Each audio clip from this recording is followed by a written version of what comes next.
where UCLA and Northwestern, two teams separated by 2,000 miles, meet in a desert showdown.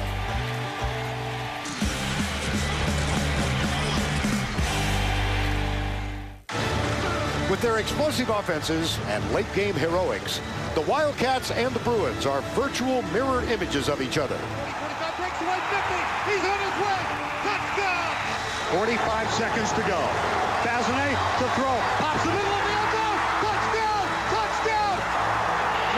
25-20. He's headed to the end zone. Touchdown! He catches it. The Bruins win! The Bruins win! Touchdown, UCLA! Northwestern out of the heartland, and UCLA from the California coast.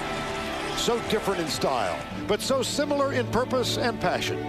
Both ready to bring in the new year with a victory in the second oldest bowl game under the sun. We welcome you to the West Texas town of El Paso and the Vitalis Sun Bowl. This afternoon, the Northwestern Wildcats out of the Big Ten, a 7-4 record. The Bruins of UCLA, 9-2 for the year.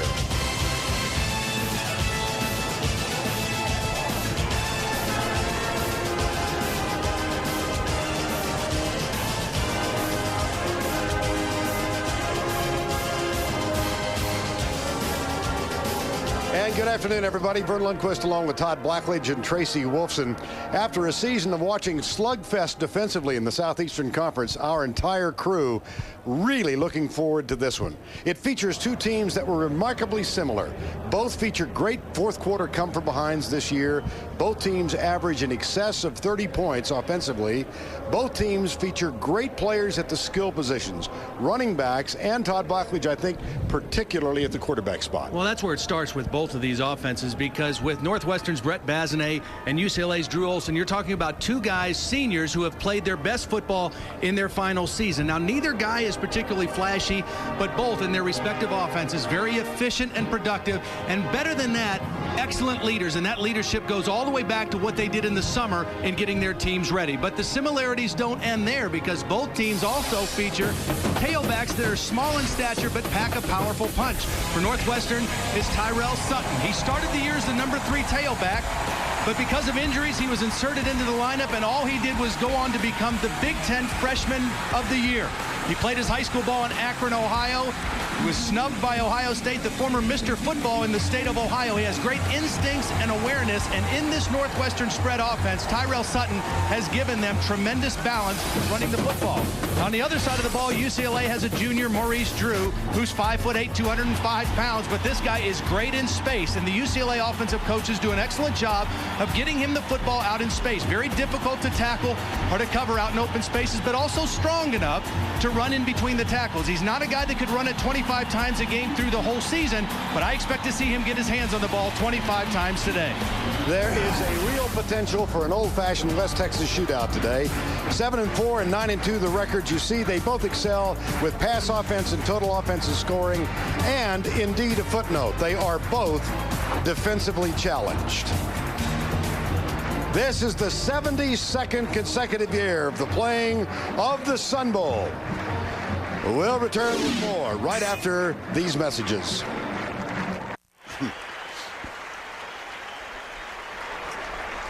Welcome back to the 2005 Vitalis Sun Bowl, Northwestern UCLA. The Bruins posted a 9-2 mark, a marvelous record. But in the midst of achieving that goal, they had to deal with personal tragedy. 5 members of the team lost members of their family throughout the year. Among them, running back Maurice Drew. For more, here's Tracy Wolfson. Thanks, Vern. Well, Maurice Drew, we're going to see a lot of him today, but as you'll notice on the back of his jersey, it says Jones Drew. That's to honor his grandfather, Maurice Jones, who died earlier this season of a heart attack during their game against Rice. And Jones has said, "He was my life," and this is a tribute to him. He was there for every game, every practice, anything, play, gymnastics, ballet, whatever you want to call it. As much as he didn't like ballet, he was there, you know, because I was in it. So you know, when you have a person to dedicate their life for you, you know, it just takes a lot. You know, it shows you how much they care, and just makes you want to be respectful to a lot of people. Like the person you see today is him. You know, I'm molded around him, so. It was obviously tough for Drew to get over the loss, as it was for all of the players who lost loved ones, but they all said it not only made them closer, but stronger as a team. Guys, back to you. All right, thank you, Tracy. Maurice Jones was 69 years of age when he passed away of a heart attack during the second half of the UCLA Rice game earlier this year. Maurice Drew and his teammates on the field. They will take on Northwestern, and we will have the tip when we come back.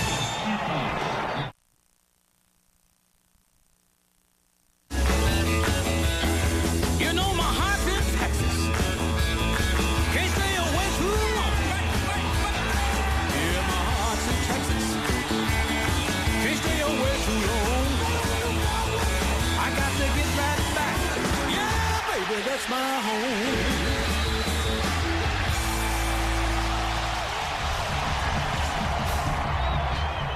Desert Mountains in El Paso, home of Fort Bliss, one of the great military institutions in this country. And both of these teams visited the soldiers at Fort Bliss earlier this week. Obviously, some bonded with UCLA.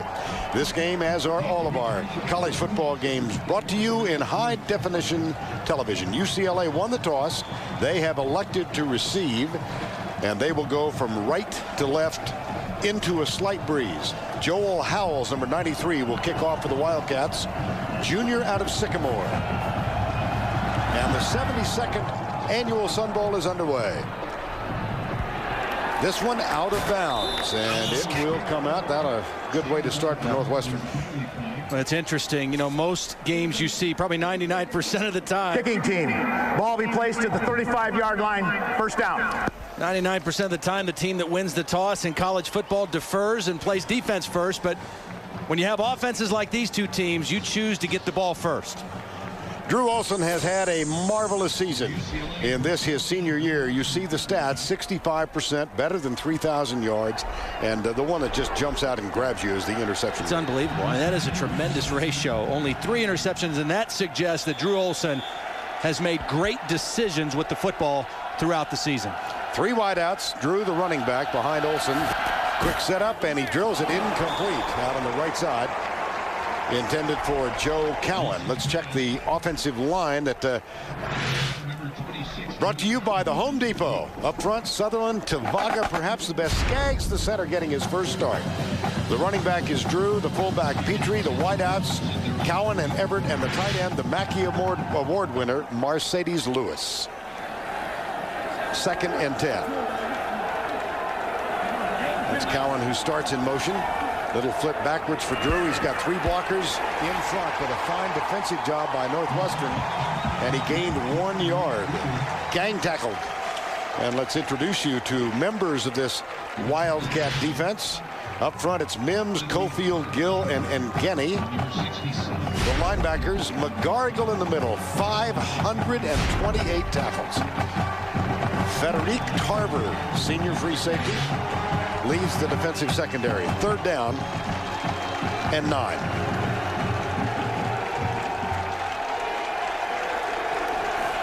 Drew is the only running back, 2 wides to the right side. Little flip inside pattern, and that will be short of the first down at the 42-yard line as Brandon Brazel, number 1, makes the catch, and Northwestern holds. UCLA will punt. Nice job by Kevin Mims, a starting defensive end, reading the screen. Instead of rushing upfield after the quarterback, saw the screen, recognized it quickly, and came underneath for the tackle. And a good 3 and out for the Northwestern defense. Aaron Perez, the redshirt freshman, just under 40 yards per punt. And Mark Fillmore, one of the seniors for Northwestern, back to return it. He is perched at the 20-yard line. Short line drive kick. Fillmore bobbles it, muffs it, falls on it. It will be Northwestern ball, but a frightening moment for the Wildcats. That is a 36-yard punt. Nothing, obviously, on the return. And coming out, Brett Bazinet, senior from Arlington Heights, Illinois. Offensive Player of the Year, so voted by the media in the Big Ten. Yeah, and really, again, both these guys, quarterbacks, have played their best ball their senior year. Bazinet battled injuries through his first 3 years as a starter, but really made an extra commitment to his physical training, his mental approach to the game, and it has just flourished in his senior season in this spread offense. Spread offense with 4 wides. They go from the gun, and that pass complete to Sean Herbert, number 3. Offensively, Bazinet is joined up front by Theory, Tripodi, Matthews, Keenan, and the All-American at right tackle, Zach Streif. Tyrell Sutton, the freshman, is the running back. T.J. Jones, Herbert, Fillmore, and Jonathan Fields are the 4 wides. There is Zach Streif out of suburban Cincinnati. 2nd down and 3. And in and out of the hands of Jonathan Fields. He should have caught that.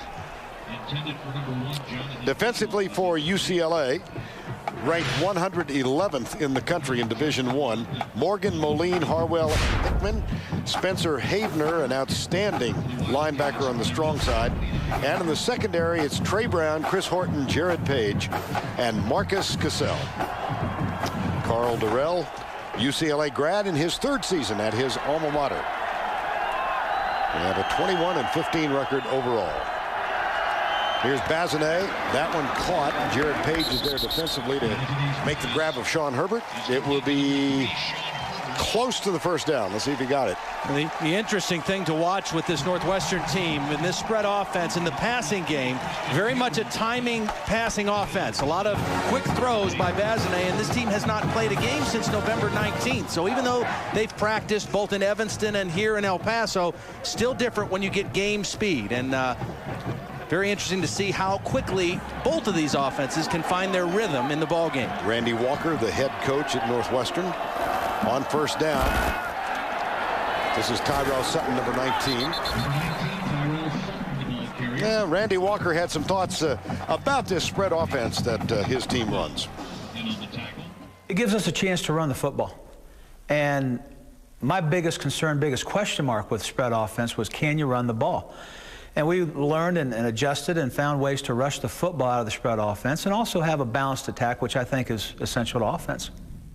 That's what a lot of people think. You think spread offense, you think throwing the ball all over the place, and they do throw it. But Randy Walker's a former running back in college at Miami of Ohio, and first and foremost, he wants to run the football. He will not here. He runs a little screen pass to Sutton out on the left side. Tyrell Sutton bangs across the 50. 1st down, Northwestern, a gain of 17. Excellent execution on the screen. If you're the quarterback, you want to invite that rush to come in. Watch Bazinet do a great job of letting the rush come to him and just holding that ball to the last minute. Sutton's going to slip out, and he sets up a nice wall out there behind Joe Tripodi, the left guard, gets out in front.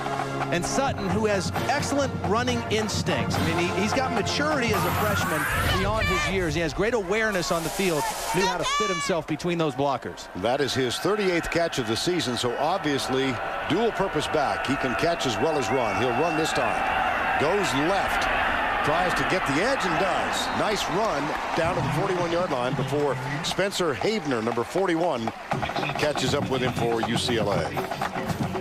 Tyrell Sutton, 5'9", 190 pounds, and was not heavily recruited by Ohio State. And you look at some of the top rushers in college football this year, being tall is not a prerequisite. And you can see those are the top 6 rushers in college football. And again, this guy's only a freshman. He's going to get bigger. He's going to add weight to that 190 pounds before he's done playing. Averaging 126 per game. Here's Bazinet. He comes right, has the man open. The catch is made by Jonathan Fields, number 1. So a nice start for this Northwestern offense. Yeah, they look like they're very much in sync. Bazinet looks comfortable. He doesn't hold on to the ball very long. I mean, he catches it in the shotgun. He doesn't drop back deep, and he gets rid of the football. And they really challenge you defensively because they spread people out all over the field.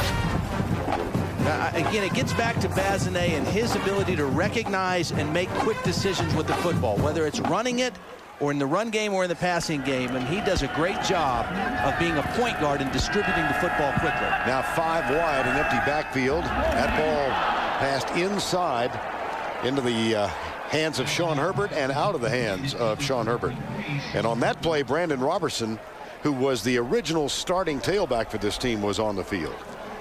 UCLA came with a blitz that time. Wesley Walker came from the outside. Bazinet read it and calmly threw to the right guy, but not able to make the completion. And you would expect UCLA to try to bring some pressure. They can't just sit back in base defense against this quarterback or this offense. Robertson still on the field as the running back. Bazinet will take the snap, hand it to Robertson. He comes right, drives down to the 30-yard line. Brigham Harwell. Brandon Robertson was the starter game 1 against Northern Illinois.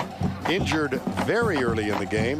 Tyrell Sutton came on, rushed for in excess of 100, 200 the next week, and Robertson couldn't get his job back. And Mike Dunbar, the offensive coordinator, said he's had a great month of December. This is the first time he's been completely healthy. He's had a great work of practice here in El Paso, and we'll probably see a little more of him today in relief of Sutton.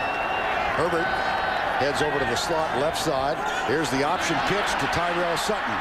Being chased down, they can't catch up. He's got another first down inside the 20-yard line. Jared Page got there, but an 11-yard gain for Tyrell Sutton. One of the things, if you're going to play with 4 wide receivers a lot in your offense, those guys better not only be able to catch the ball, but to be able to block on the outside in the run game. And this time, Sean Herbert does a great job of blocking on the outside and allowing Tyrell Sutton to get that football down the field. Nice read on the option by Bazinet. Good blocking downfield by Sean Herbert. Todd, this is the 11th play of the opening drive for Northwestern. Great start. 9.5 to go, first quarter. Here's Bazinet, a lot of time. Deep left side into the end zone and through. That one intended for Ross Lane, number 89. We talked about how good these two offenses are, but just to throw some numbers on it, I mean, this is a team that gained 674 yards in a game against Wisconsin. They started out 2-2, and then they had a bye week, and they had a chance to kind of regroup, and they came out the next 3 games, all wins over Wisconsin, Purdue, and Mississippi State, or Michigan State, and gained over 1,800 yards in those 3 games. So they really got it going after that 4th game, and offensively very efficient. Saw the figures inside the 20. Here's the option inside pitch, like the old Utah shovel pass, and it was read nicely by UCLA. Yeah, Justin London did a great job. He's been showing up in the backfield a little bit. I mean, we talk about Havener as the key linebacker, but London is probably the most athletic of this linebacking group. And he's going to shoot in on the inside, number 9. Reading this option, stays right at home, and a nice job by the UCLA defense, and Justin London in particular. And Sam Cheatham, who is not listed on the 3-deep. One notices things like that in bowl games. Cheatham with the carry on that. Now here's Bazinet and a pre-snap flag, so we'll bring this back. And right away you saw what UCLA, this is what they want to do defensively. When we talked to Larry Kerr. Before the ball was snapped, false start, offense, number 89, 5-yard penalty, still 3rd down. They want to hope to get Northwestern in 3rd down in 9 or 10 passing situations and then come after the quarterback. Try to hold their own on 1st and 2nd down and then come after him on 3rd down. And that's what all defenses want to try to do. One-dimensionalize the offense, get them in definite passing situations, and then bring some pressure at the quarterback. Penalty was on Ross Lane. 45% 3rd down conversion. Outstanding. Here's Bazinet. Catch is made by Sean Herbert, but he is tackled at the 18-yard line.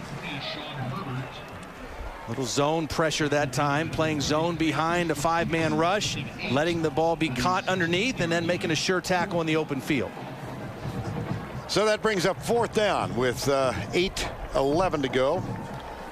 And Joel Howells, who's 10 of 19 for the season with a long of 46, will attempt this. A slight breeze behind him. And the kick will come from the 33 yards out. Northwestern on the boards.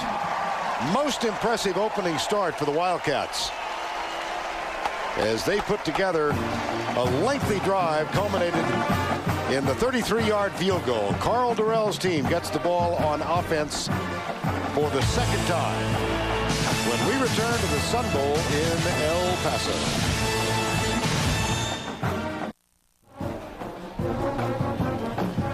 Beautiful late December afternoon in El Paso. Northwestern lengthy drive of 14 plays, and they get the field goal. Get the latest on all major bowl games, including team updates, web exclusive video previews, and expert analysis from Dennis Dodd at CBSSportsline.com. You know, if any of those UCLA band members look tired in the stands because they were running sprints outside my door last night at about 1 a.m. I don't know what was going on at the hotel, but it was some boisterous activity going on.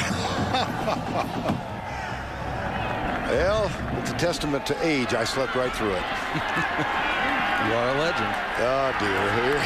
Here is the return by Maurice Drew. And the tackle made by Rasheed Ward and Drew Olson. And this UCLA offense 3 and out the first time. One of the things that's going to be interesting to see what Northwestern does defensively is how they're going to try to defend Mercedes Lewis, the Mackey Award-winning tight end, a big target at 6'6", 260 pounds. Northwestern didn't play a lot of man defense the last half of the season. I think they're going to play more man and try to get a free safety to help out on that tight end some today. And here's Olson, quickly drills it out, one hopper out on the right side. That one at the feet of Marcus Everett, number 9. This is not the start that Carl Durrell wanted. They talked about the key to the game offensively was to get in rhythm early. You know, and they've been a great comeback team, but you don't want to hang your hat on that all the time. You want to get out and get a good rhythm, a good feel for yourself offensively, like Northwestern did on their possession. And so far, Drew Olson having a little trouble making connections. Second down, 2 tight ends in. J.J. Hare has joined Mercedes Lewis. Hand off to Drew. He comes left. Nothing there. He is shut down as he gets out to the 22-yard line. Maurice Drew. So an outstanding start for this Northwestern defense. We talked about both these defenses struggling through the year with injuries and statistically both struggling towards the very bottom in all of college football. But they've had a month to prepare for this game. That month gets them healthy, and it also allows the defensive coaching staff to really get a bead on the team that they're playing. I mean, normally you got about a 2-day turnaround and you watch a few game films. They've been able to watch all 11 games of each other. And so defensively, I would expect both teams to play better today than they have in the latter part of the season. 3rd and 6, Chris Marquis, number 28, replaces Drew in the backfield. Olson back to throw. That one he's found. And that one is good to Marquis. Out across the 30. That will be a first down for UCLA. The gain is 9. Nice job by Drew Olson under pressure, making the throw. Pressure's going to come in around the pocket, and he does a nice job of just hanging in there and finding Marquis, who is pretty much uncovered, coming into the middle of the Northwestern defense. You know, you mentioned in the starting lineups, one of the changes for UCLA, Nathaniel Skaggs is the starting center, a freshman. He's only had 8 days to practice on offense. He was a defensive lineman before this week. Screen pass, intercepted, picked off by Northwestern. This is Kevin Mims, and the Wildcats have a touchdown. Well, the last time UCLA ran a screen, Kevin Mims read it and fell back and made the tackle. This time he did himself one better by reading it and catching it and scoring a touchdown. Only the 4th interception all season for Drew Olson. And Kevin Mims scoots in for the score unimpeded. Joel Howells for the extra point. Whoa, it's blocked. So the score remains 9-0. The second extra point missed this year. Let's look at it again. Well, here's Kevin Mims right here, and watch him get up out of his stance and read the screen. See, he feels screen, and he's going to just fall back. He uses his hands to keep the blocker away from his legs, gets his eyes on the quarterback, and then does a nice job of running with the football and eluding the quarterback Olson to get the big defensive touchdown for the Wildcats. 2 screens, both extremely well played by Kevin Mims, and Northwestern with a lead. One of 10 Texans on this team. His hometown is the Woodlands. Mims for the Cats, 9-0.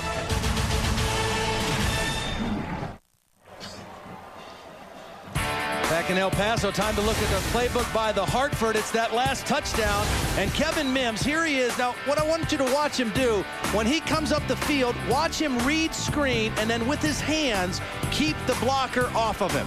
Once he sees it screen, the only way he can't make the play is if that lineman gets into his legs and knocks him down. He did a great job of using his hands to avoid the block and then using his hands to avoid the quarterback on his way to the end zone. Drew Olson, 4th interception of the season. And Olson on the sidelines now will get back. That's his first interception in the last 200 passes. And that one really fooled him. You know, sometimes you throw an interception, you throw into coverage, or you make a bad read. That time, I think he just was fooled that Mims was available to make the play. In his career, Maurice Drew has brought 2 back for touchdowns on kickoff returns, but it won't be accomplished this time. He is knocked backwards inside the 15-yard line. Tackle made by Malcolm Arrington, number 46. Well, certainly this UCLA offense averaging 38 points a game, not in a hole that they can't get themselves out of. I would expect to see the Bruins try to get Marcedes Lewis involved in the game in this possession. Big tight end number 19, and maybe get a screen or something to Maurice Drew where he can get the football out in space. Saw Nathaniel Skaggs come on. Todd mentioned he is the 3rd center this year. Mike McCloskey, the starter, out with a shoulder injury. Robert Chai, an ankle injury. And here's a play fake, and Olson fires it too high, way too high. Intercepted. Picked off on the deflection at the 35-yard line. Brian Hines with the pick, a 2-year starter who's been out all season with a torn ACL, but this play is made by the nose guard. He is going to get pressure and force the high throw. Barry Cofield, number 67, is going to get pressure and force Olson to make a high throw. They were trying to get it to Lewis, who's 6'6", but he's not that tall, and then Hines able to catch the deflection for the interception. Wow, how about that? I didn't hear Dan Romeo. Looked like a sideline warning. Yes, that's exactly what it was. Well, do you believe what you have seen? 3 interceptions in 11 games, 2 interceptions on back-to-back plays. Again, it started up front with the rush by Cofield, who got into the face of the quarterback and forced the high throw. And then Brian Hines, his first game of the entire season, gets an interception of Drew Olson. Northwestern 9-0, and they've got the ball back. And I want you to watch this last interception. 3 guys. It started with Cofield, then Brendan Smith is going to make the hit on Marcedes Lewis, and then Brian Hines is going to be the guy who gets the interception. Watch those 3 guys make the play. It starts up front. Cofield forces Olson to stop on the bootleg and throw before he wanted to, and the ball was high. Then Brendan Smith into the body of Marcedes Lewis. Brian Hines comes up with the interception. Excellent team defense by the Northwestern Wildcats. Those 2 safeties, Brendan Smith and Hines, both have been hurt through the year, both healthy now. On first down, here's Bazinet, got a man open left side. Catch is made to Tyrell Sutton, and he's out of bounds at the 25-yard line. That interception was the 19th of the season for Northwestern. You go back to 1948, they intercepted 20 passes. They're 1 away from equaling the all-time record for a season, and who would have believed they'd have back-to-back interceptions against Drew Olson. 2nd down and 1. 9-0. Here's the option again. Bazinet keeps it. He's also a nifty runner, Todd. He's not an extremely fast guy, but again, being a good runner in this offense isn't so much about being a skilled runner as much as it is being an excellent decision maker. Making a quick decision of whether to keep or whether to pitch. And that time, the pitch man was covered. Nobody picked up the quarterback, Bazinet, and he did the right thing. Get upfield, get as much yardage as you can get, and it's another first down. If he gets 36 yards on the ground today, he becomes the first player, as far as we know, in NCAA history to throw for 10,000 and rush for 1,000.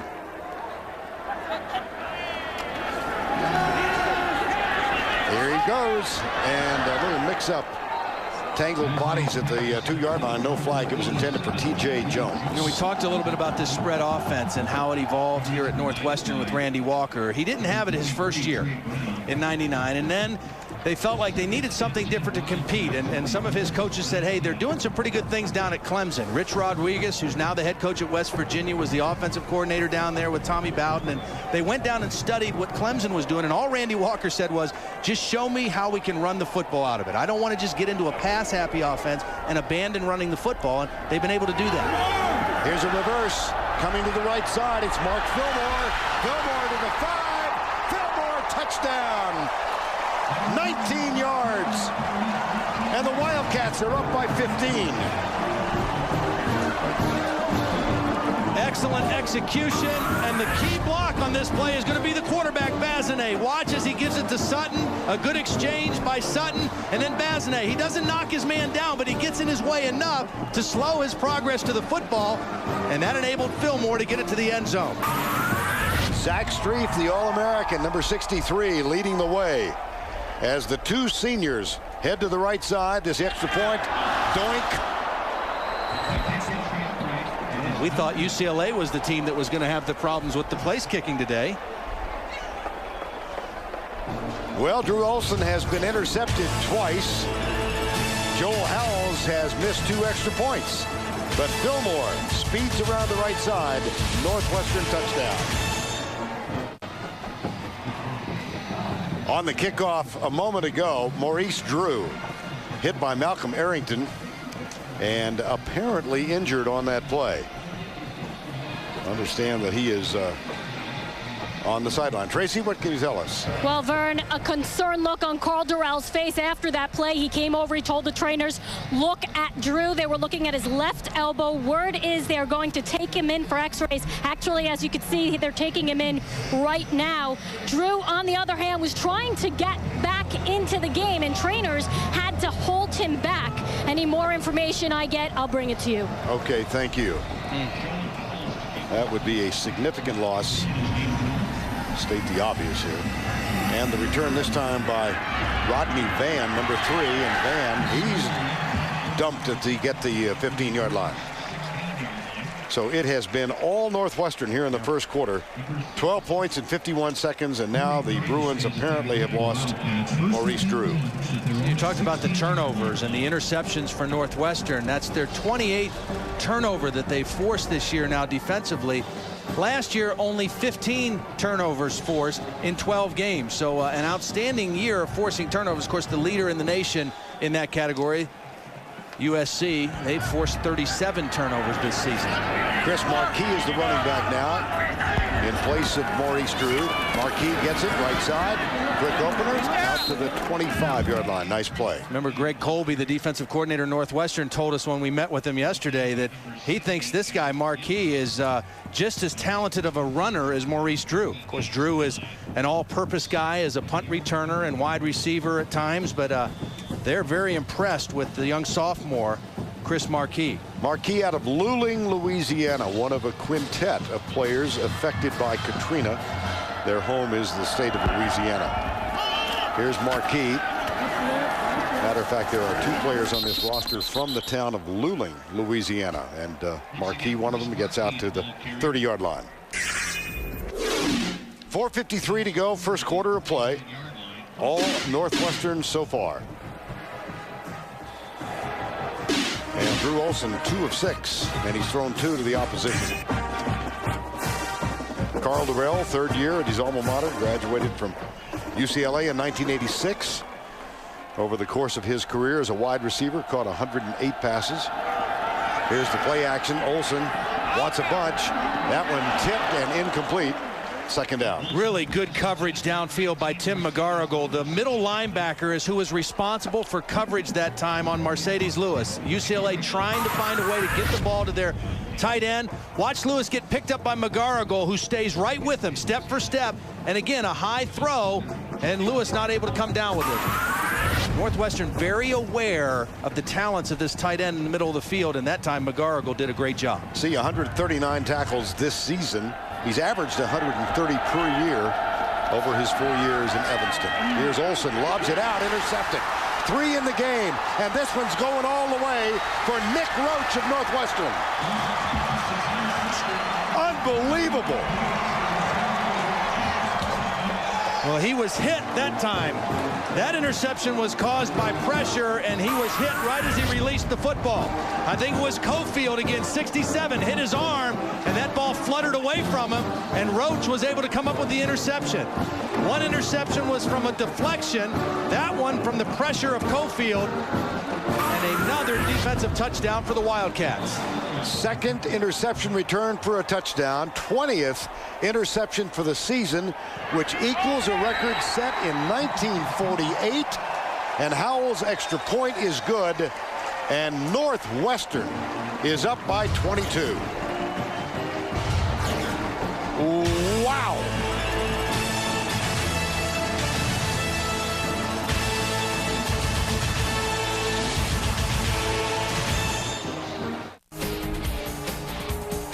Time now to look at our Home Depot tools for success. If you talk about Northwestern success today, it's been the interception. Kevin Mims, the defensive end, got the first one, returned it for a touchdown. And then off the deflection, it was Brian Hines, forced by the pressure of Cofield. And then Cofield again forces the errant throw. And Nick Roach intercepts this one and returns it for the touchdown. 3 interceptions by a guy, Drew Olson, who had only thrown 3 in the 11 previous games. 2 of them returned for touchdowns. And Barry Cofield, the cause of a couple of them. 6'4", 305-pound senior out of Cleveland, Ohio. And Tom Cable, the offensive coordinator at UCLA, told us that now 67, when he wants to play, he can take over a game. And he has taken over the game here in the first quarter. Somewhere behind that glass is Tom Cable and the UCLA coaching staff. And here's the kick. Rodney Van will take a knee. 19 points in the last 2 minutes and 6 seconds. And Barry Cofield, a big force. Here's Tom Cable out of Idaho, Snohomish, Washington. He's the offensive line coach as well. And it's kind of interesting because most offensive line coaches like to be on the field talking to their guys. He's got 5 sets of headsets down there that he talks to his guys, but he said, you know what, if things aren't going too well with some of the new guys in, I may have to come down during this game. We may see Tom down on the field shortly. Draw play, Marquis. Marquis, big hole. Look at that little nifty move. He's out to the 41-yard line before Brian Hines makes the tackle. That's a quick gain of 22 yards. I think UCLA, even though they've got 2 new starters on their offensive line, they've got to try to run the football. Northwestern against the run, 110th in the country, giving up 210 yards a game on the ground. This time they get Cofield blocked very well, and that opened up the middle inside for Marquis. And a new running back now, Todd. Khalil Bell, number 36. He goes right. Gets some contact, breaks a tackle, breaks another out across the 50 and down to the 40. That's an 18-yard gain. Now, this is good strategy by UCLA, too. It takes a little pressure off Drew Olson. Drew doesn't feel like he has to win the game by himself. They're without Maurice Drew. But let's let our offensive linemen play physical with Northwestern. Let's go in and bang a little bit. We've got a couple fresh backs that we can rotate in there. And back-to-back 2 excellent runs for the UCLA offense. 40 yards in the last 2. They've got a first down at the 40. First time they've been across midfield. Mercedes Lewis is out, and Logan Paulson, number 86, is the new tight end. 2 of 8 for Olson. On the ground again. This one picks up 3 yards. Maybe 4 to the 36. Tonight on CBS, the dead are talking, and America's listening. Don't miss Jennifer Love Hewitt in the show. Over 50 million viewers have made a phenomenon. The hit drama Ghost Whisperer. Tonight on CBS, America's #1 network. Can't take this stuff too seriously. I think I might be a little more inclined to watch LSU in Miami. I don't know. I'm a college football junkie. I didn't convince you to watch Ghost Whisperer. You did a good job. Okay, I tried. Almost picked off. It was almost the 4th one. Wow. And Drew Olson has been high on a lot of throws. That's about the 3rd throw that he's been high and off the mark. And again, his efficiency this year has been outstanding. Good setup, good balance, but just a little bit high on that throw. Now, he's not a particularly tall guy. And Cofield with a big arm up in there forced the high throw, almost intercepted by Herschel Henderson. Drew Olson, who tore his ACL in the last game of last year in the Las Vegas Bowl, a loss to Wyoming. Had to overcome that and then fight off the challenge of Ben Olsen, no relation, in training camp. Here's Drew Olsen. This one too hard. Incomplete. Intended for Joe Cowan. And it's 4th down. Carl Durrell. Carl Durrell, former wide receiver at UCLA, talked to us about how important it was for their offense to get in rhythm early, and it's been just the opposite. They've not been able to get in rhythm early, and now trailing 22 points, they're going to go for it on this 4th down play. Yep. Their regular season field goal kicker, Justin Medlock, ineligible for this game. He's been suspended. So this is well outside the range of the guy they've chosen, Joey Rothstein. Here is Olsen. He'll scramble. And he is going to be close to pick it up. I think he did. He got the 1st down inside the 30. Good read by Drew Olsen that time, because it was man coverage with a free safety. And whenever there's man coverage, that means linebackers are running with receivers, and it opens up lanes for the quarterback to run. Man coverage, he sees space in front of him, and he knows he can get the 1st down. And that's smart by a quarterback who's struggling to throw the football right now. Get a 1st down, get us a new set of downs, and let's try to get the ball in the end zone. Khalil Bell, Michael Petrie in the backfield now. Cowan in motion. Hand it off to Bell. Bell down to the 20-yard line. And again, Maurice Drew in the locker room. Tracy informing us that they were going to take x-rays of what appeared to be an elbow injury sustained on a kickoff return. Get you updated information as soon as we can. 2 minutes to go, first quarter, 2nd down and 4.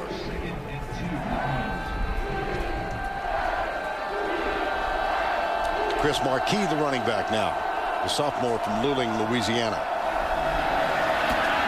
Hit, dropped at the 18-yard line by Tim McGargle, number 41.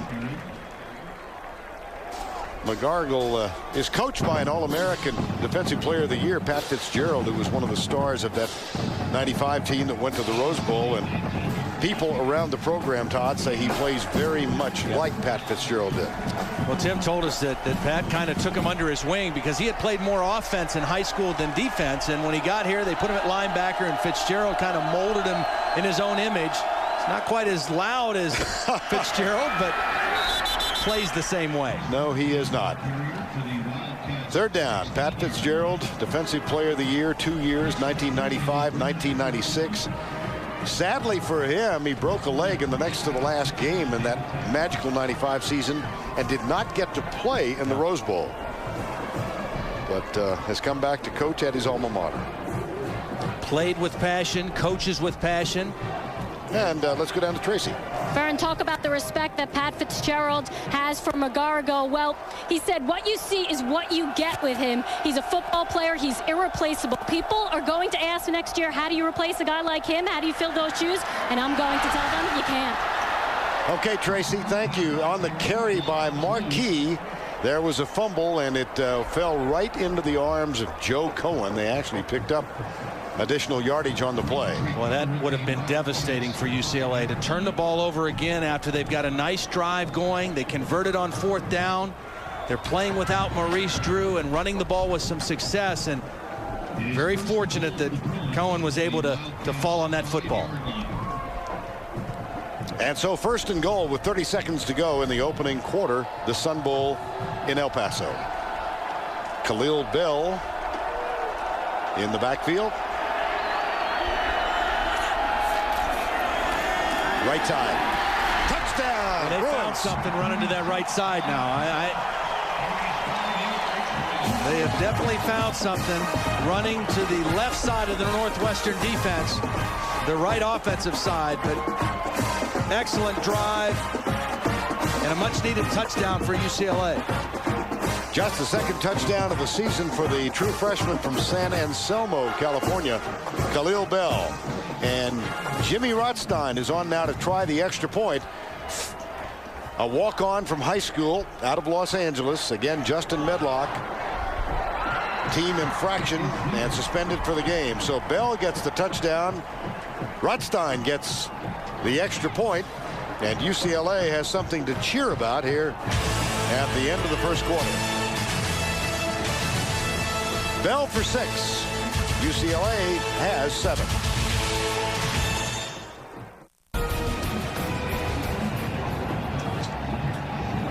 Beautiful day in El Paso. Go back to the touchdown. You're going to see a nice double team by the tackle and tight end. The fullback's going to kick out the end, and then McGarrigle, the linebacker, is going to try to shoot through, but he's going to take a poor angle on Khalil Bell. He's unblocked, and he's going to shoot through the gap, but he undershoots it a little bit, and that enables Khalil Bell to slip it into the end zone. But good blocking by the tackle, tight end, and fullback, and UCLA on the scoreboard. Now to kick off for the first time this season, Brian Millette. He's another of the walk-on high school true freshman, rather, and his first kick will go out of bounds. So Justin Medlock suspended for the game, and there's a place where it hurts his team. Out of bounds, back to the 35-yard line with 14 seconds to go in the first quarter of play.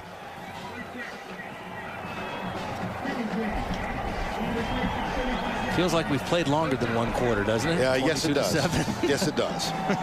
Feels like we should be going to halftime here shortly. Again, I mean, the games that we had all season, 22-7, that's a game and a half in the SEC this year. And here comes Northwestern. What could be the final play of the first quarter. 22-7, 14 seconds to go. Bazinet, quick toss or handoff to Tyrell Sutton out near the 38-yard line. And that should be the last play of the first quarter of this ball game. 2 touchdowns intercepted and returned by Northwestern. One by Mims, one by Roach. That's the end of the first quarter. 22-7 the score. We'll return to Sun Bowl Stadium in El Paso after this message and a word from your local station. Hey, come on in. Hey, we couldn't be at home for the holidays, so Mom sent it to us. Season's greetings and a happy holiday to all my family and friends back home. Is that not the best? Best friends and roommates. And Zach Streif's mom sent a 37-pound care package. Yeah. They said we had little tiny ornaments with our names on them. This Northwestern team came down here on the 23rd. Here's Bazinet pitching back to Sutton, who is hogtied and down at the 39-yard line. Randy Walker saying that, you know, they decided to get out of Chicago and the weather and come down here and see how nice things were, and it's been pretty good. It has been. I mean, the weather's been great, and you know, that is pretty cool about those two kids. And we so enjoyed visiting with the players from Northwestern and the UCLA kids. I mean, great group of kids that we got to visit with. But those Northwestern kids, those two roommates with all that Christmas stuff. Plus, they got the suite. You know, Tyrell Sutton, the freshman, was like, "I didn't know you guys got a suite." I said, yeah, you guys stick around here, young fella. Absolutely. 3rd and 5 at the 40. That one tipped, dropped. It'll be 4th down.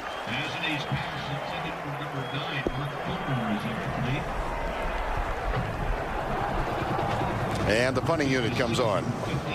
Well, much needed stop for UCLA. Now, their defense hasn't been on the field very much because their offense has turned it over.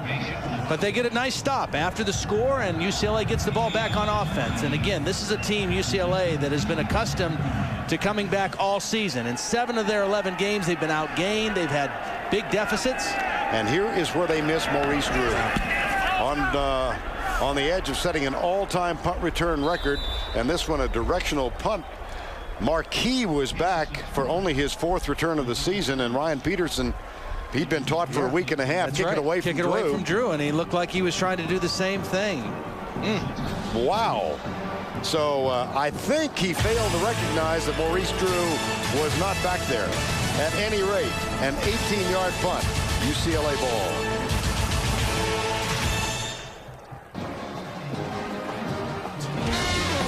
Tonight on The Late Show, don't miss Ellen DeGeneres, plus Dave's got dumb ads. And where in the world is Biff Henderson? Tonight on The Late Show, right here on CBS, America's #1 network. That guy could qualify. I think he's auditioning. Huh? Yeah.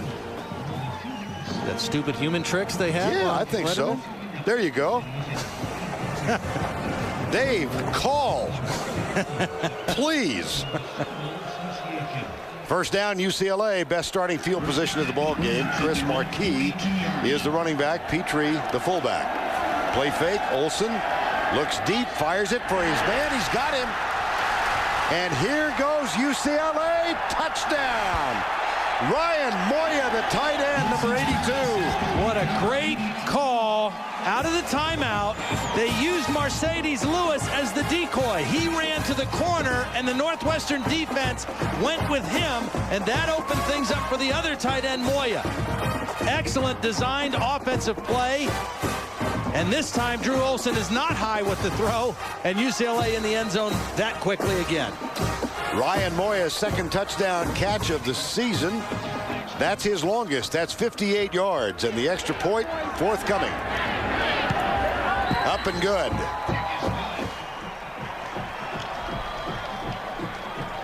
Take a look at this again. Now, here are the two tight ends. Lewis is going to run to the corner. He's the leading receiver. Moya is going to slip inside, and watch the Northwestern coverage go with Lewis, anticipating that's where the ball was going. He runs outside, the safety goes outside, and that opened a big hole in the inside for Moya, and a great read by Drew Olson. 6'3" freshman, true freshman out of El Dorado Hills, California. Second TD of the season. UCLA, 2 touchdowns in 1 minute and 17 seconds, and they are right back in it.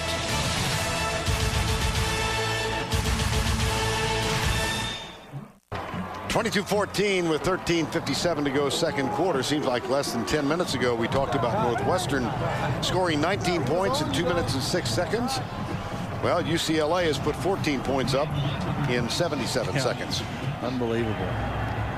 Here is the kick, taken by Brandon Robertson. Well, now Northwestern, the burden falls back to their offense to kind of get back in rhythm. They had that long first drive with 14 plays. They've only run 6 plays offensively since that opening drive. You know, their defense had 2 touchdowns. These guys had to start doing calisthenics on the sidelines just to get back into it. But now, with a little momentum switched over to UCLA, their defense had to stop the last possession. It's up to Brett Bazinet and Northwestern's offense to kind of get back in the ball game here. Minnesota, Virginia notched 31 all, having a game like this one. We're at 22-14 with just under 14 to go in the first half. Here's Bazinet rolling to his left, pulls up, sidearms it, got a man. Nice play. Wow, he whipped it. Yeah, and that's one of the Incomplete? things I think. No, I think they out of bounds. No, out of bounds. Yep. One of the things that Bazinet does really well, though, is he moves and throws on the move, and they move the pocket a lot in this offense. He doesn't throw from the same spot all the time. This time, fake to Sutton. He's rolling to his left. Does a nice job of getting his shoulders around and making the throw. And even though it was out of bounds, pretty well done by Brett Bazinet. Trying to get the football in there to the other receiver that hasn't played all year, who's been out with a broken jaw, TJ Jones, and back in the lineup for this ball game. Second down and 10. And they're going to replay this one, or review it rather. Yeah, they're going to review it upstairs.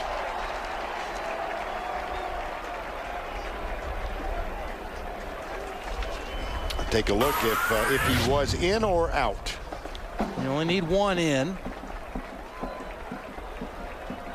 That's a solid catch. It's just a matter of whether that right foot was on the white at all.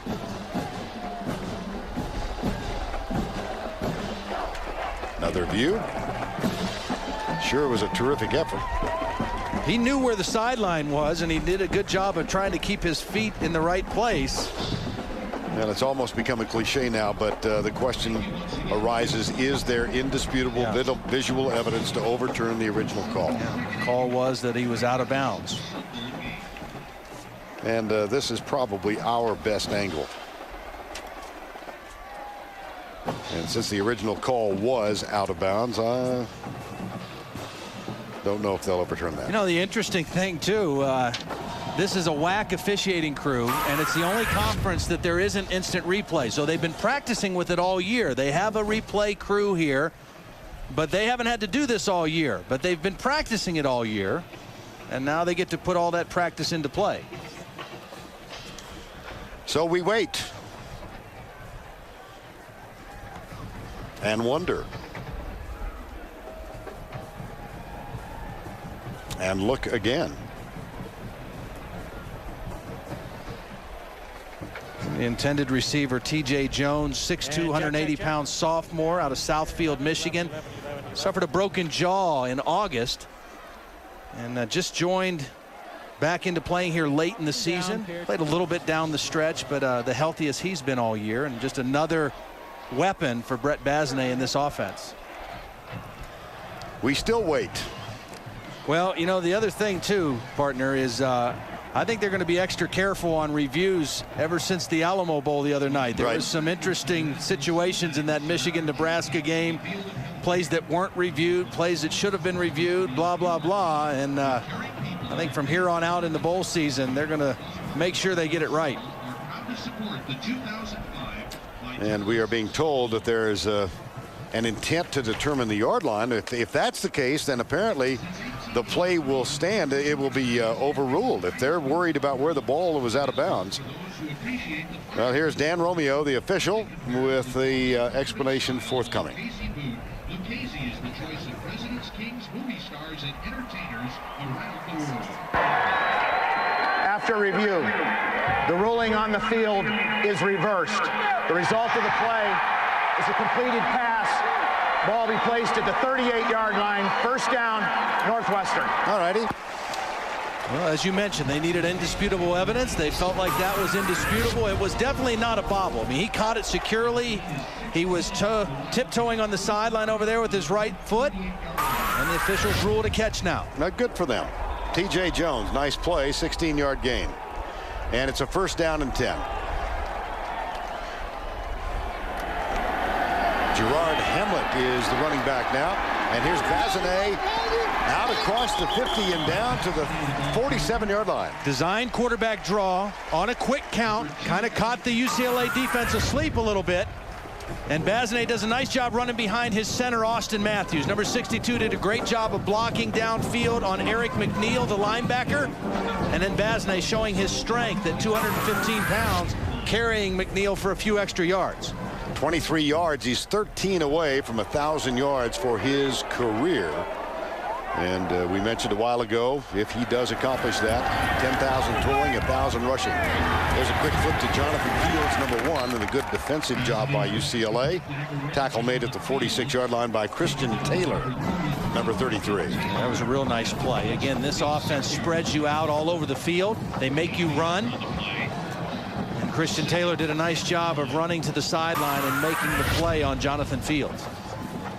UCLA playing now with a 3-man line, 4 linebackers in the game. They bring pressure.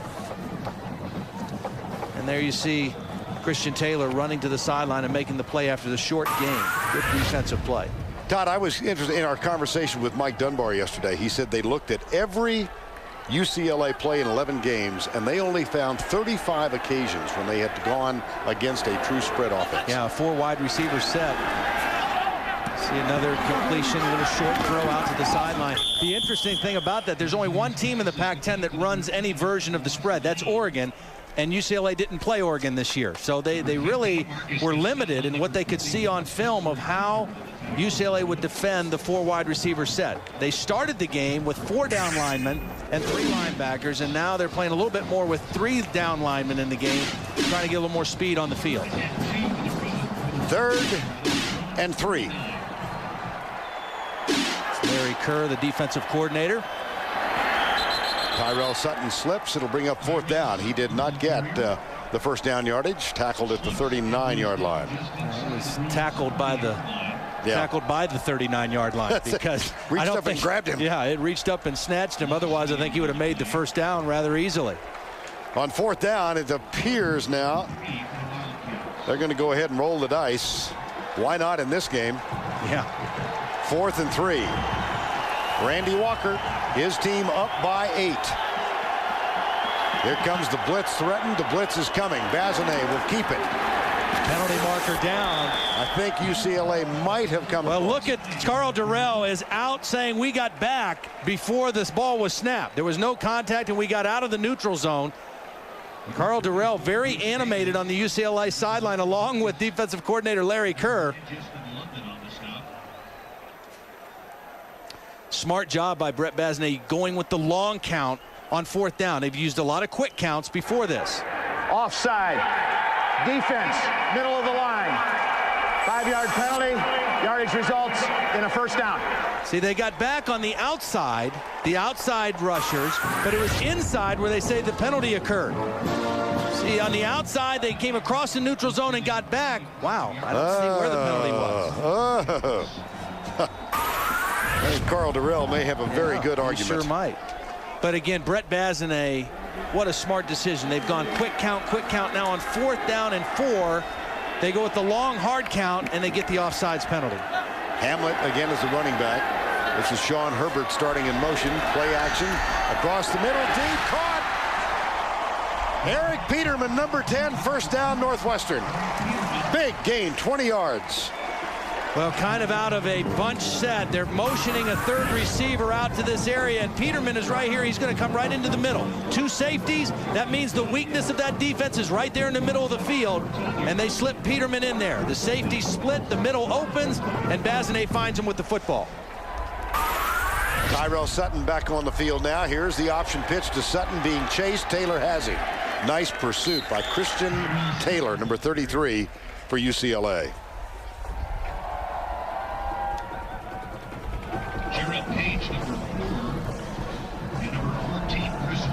Carl Durrell and Christian Taylor. Well, we talked about Northwestern's offense needing to get back in sync. This has been a good drive for them. They've hit some plays. They went for it on 4th down. They've hit some passes.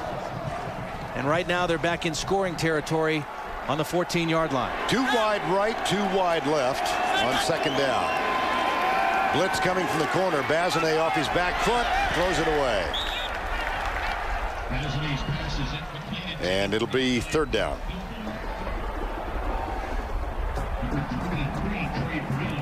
Well, these difficult both of these defensive teams have had this season. 240 yards almost allowed per game. Yeah, that rushing is where it really hurts you, because if you can't slow a team down running the football, then they can dictate the whole game. They can have balance the whole game, and really makes it difficult on your defense. 3rd and 10. They throw it back and it's intercepted. Picked off in the middle. That's their big play guy, Havener. Spencer Havener, number 41. Spencer Havener, 4 career touchdowns. He's a big play guy. 2 interceptions coming into this ball game. 2 fumble recoveries.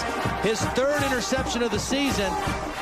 Bazinet just didn't get enough on this football, and Havener, a much-needed big play for the UCLA defense. Another stop, and the Bruins have the ball again.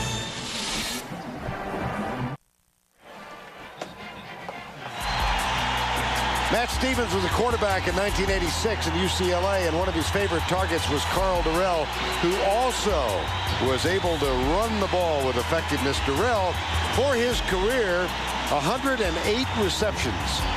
He completed his playing career 2nd in school history, 4th in receiving yards, won all 4 bowls that he played in, 3 Rose, 1 Freedom, and he is now back at his alma mater for the 3rd season. He came here back to UCLA after being the receiver coach for the Broncos under Mike Shanahan for 3 seasons. Was also on the staff at the University of Colorado. Here's 1st down, and the handoff goes up the middle. This is Chris Markey. I think UCLA's got a little bounce back in their offensive step. After the early turnovers, they've had a lot of success running the football without their starting tailback. And watch Markey just kind of find his way through there, following a nice block by the fullback. Good read by the tailback. He bounced it outside a little bit, and I think we're seeing what Greg Colby, the defensive coordinator at Northwestern, saw watching all 11 films, is that this guy's pretty good too. There's Mercedes Lewis working diligently to improve himself as a run blocker to go along with his receiving skills. And a 24-yard gain on the last play. Now Olsen heading over to the sidelines. And UCLA has used one of its allotment of 3 timeouts. It comes with 10 minutes and 20 seconds to go. First half. And the Bruins trailing by 8.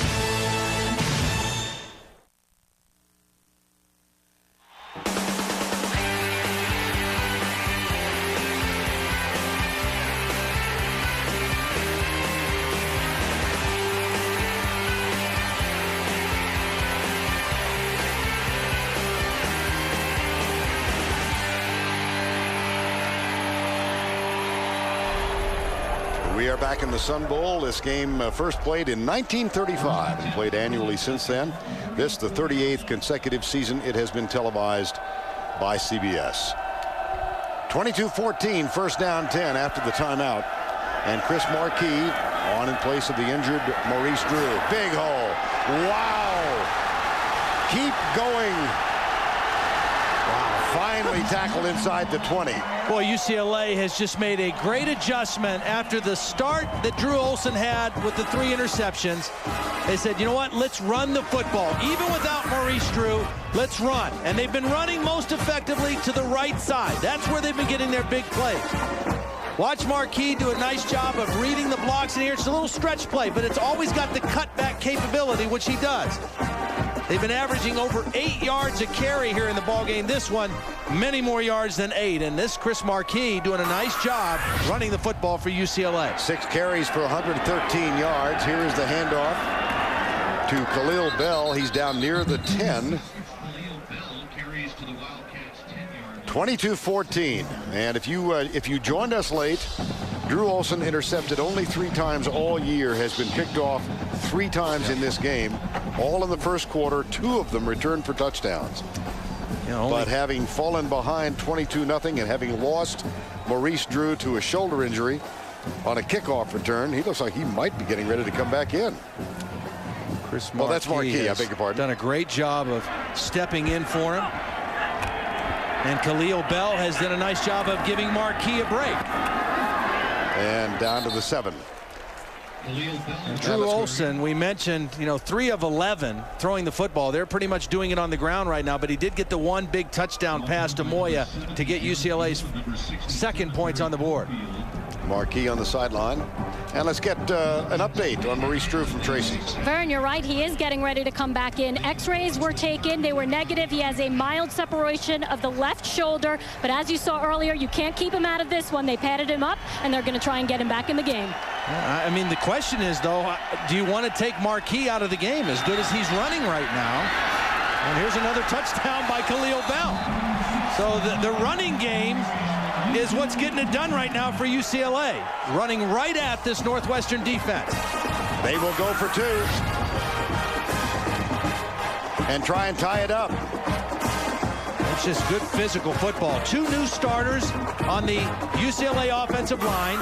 But Shannon Tavaga is their key guy up there, the guard, and he's leading the way in the end zone for that play. Down by 22. Did we say something at the beginning of this game about defensively challenged? Yes, we did.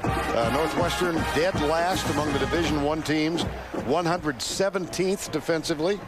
UCLA 111th defensively. This one could go into the 80s. It might, I said tip inadvertently at the beginning. This might be a basketball score before we're done. 4-2 in the tie. Olson. Mercedes hasn't caught one today, but he caught a big one right there. Big target along the back line of the end zone. Throw it where he can catch it and nobody else. And Drew Olson, who's only completed 3 passes today before that, hits a big one. On the move, back across his body, high, so only his guy can catch it in the back. And Olson and Lewis connect. Northwestern gets 22 in a row. UCLA then comes back with 22 in a row. We're notched. On the sideline, even more good news for UCLA. There is the running back, Maurice Drew. And good news from Tracy Wolfson. Slight separation, but he's really anxious to get back in. He is. And, but Carl Durrell's got an interesting dilemma right now because that kid, Chris Marquis, has run for over 100 yards. And UCLA nearing 200 as a team rushing the football. And how about that? Off the helmet and out of bounds. We don't have to worry about that for another possession. I think we'll see Maurice Drew again, but boy, you don't want to slow down Chris Marquis if you're UCLA. And here's a doink. Yeah, that was a doink. Good for him, it doinked sideways and not straight ahead, or else UCLA would have had the ball again. Using your head. Hamlet not able to field that one cleanly. And here comes Northwestern. 8:24 to go first half. Bazinet the senior. Tyrell Sutton, the freshman, the running back. Hand off to Sutton.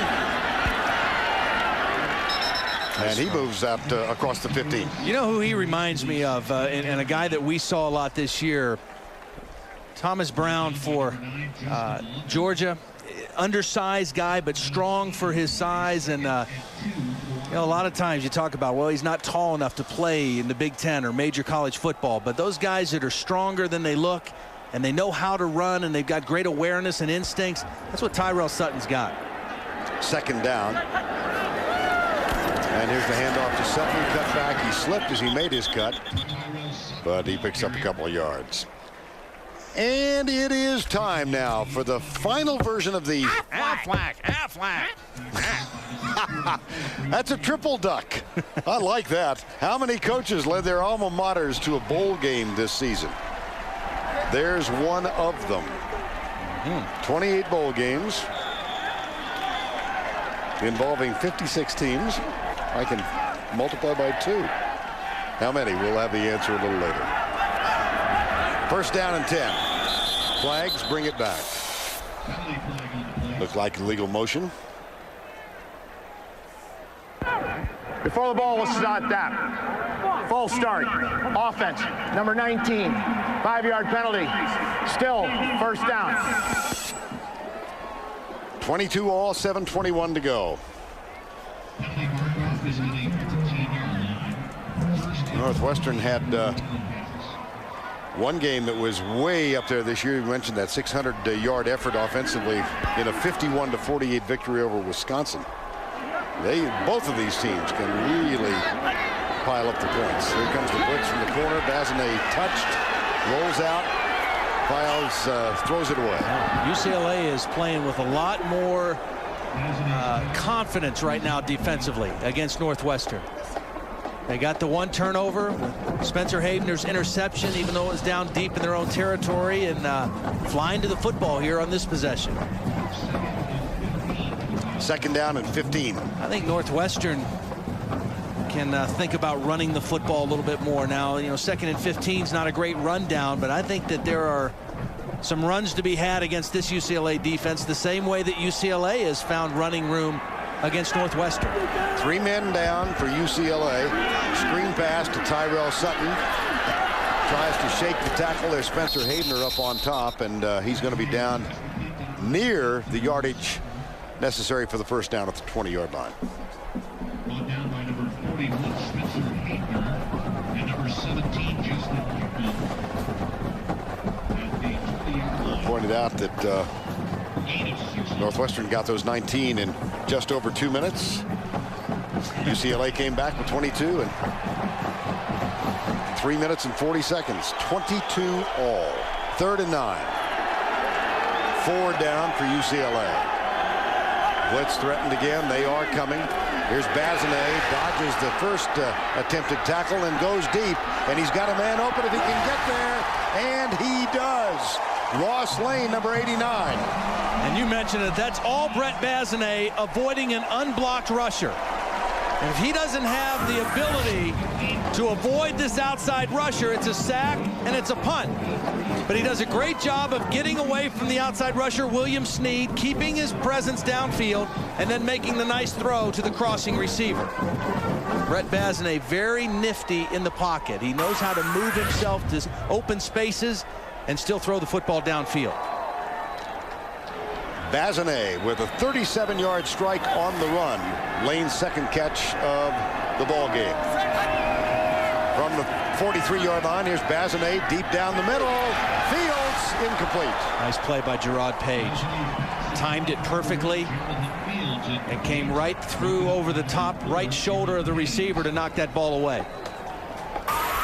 6'2", 220-pound senior. Watch him. Number 4 reads the route and then comes right over the top of the right shoulder to knock that ball away.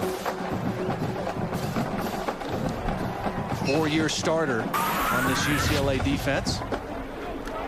And one of the standouts, he was mentioned as the vocal leader of this defensive unit. Now Brandon Robertson is back on the field in place of Sutton. Here's Bazinet. Brings it left. It's caught. Fillmore. at the 34-yard line. Let's see what the spot is. It may be just short of the first down. One of the reasons it's so hard to sack Brett Bazinet, I mean, teams only sacked him 11 times this year, is because they move the pocket so much. I mean, Northwestern doesn't make him stay in the same spot. He catches it in the shotgun almost every down, but he's moving a lot, or he's getting rid of the ball as soon as he catches the snap. And makes it very difficult for a defense to zero in on where the quarterback's going to be. And then when you do have him in the pocket, sometimes he has the ability to make a guy miss. 3rd and 1. Sutton gets it. Darts to the outside, struggles, and will be close. Will be very close for the first down. Kenneth Lombard, number 77, was there defensively for the Bruins. And this might require a measurement.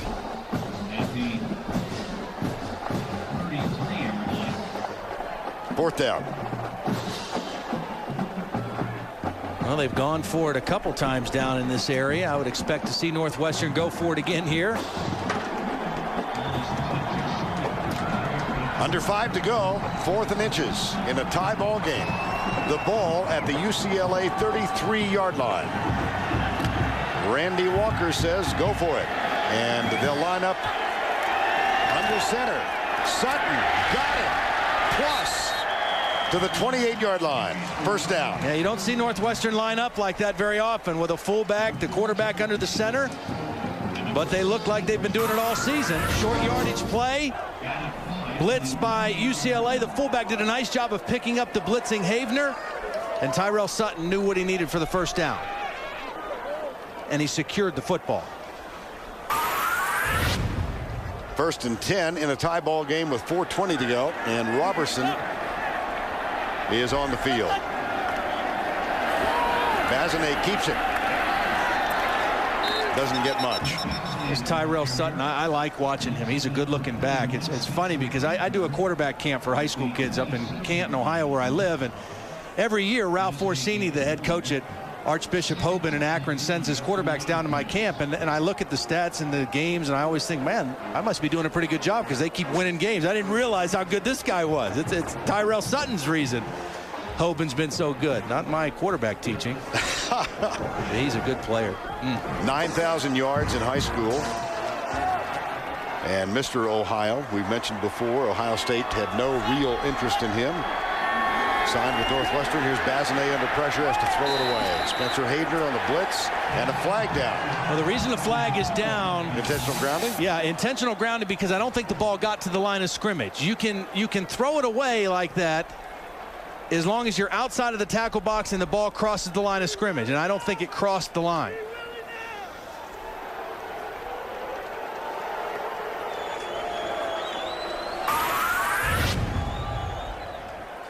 Good pressure by Havener. He times it. You know, he got it at full speed and didn't have to slow down, and Bazinet knew he had to throw the football away.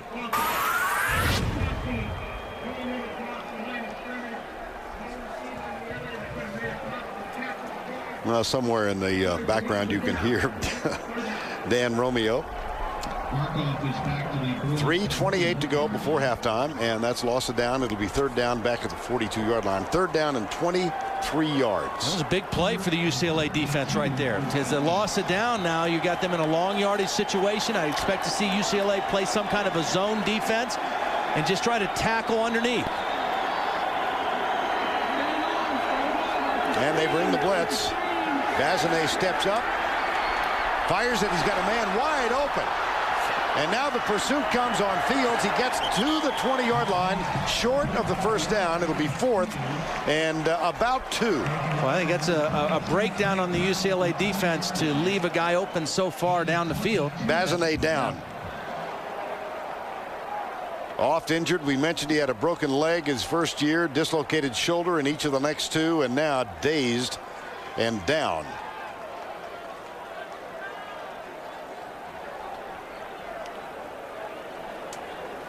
Backup quarterback is a redshirt freshman, C.J. Bechet, who has played just a limited amount this year.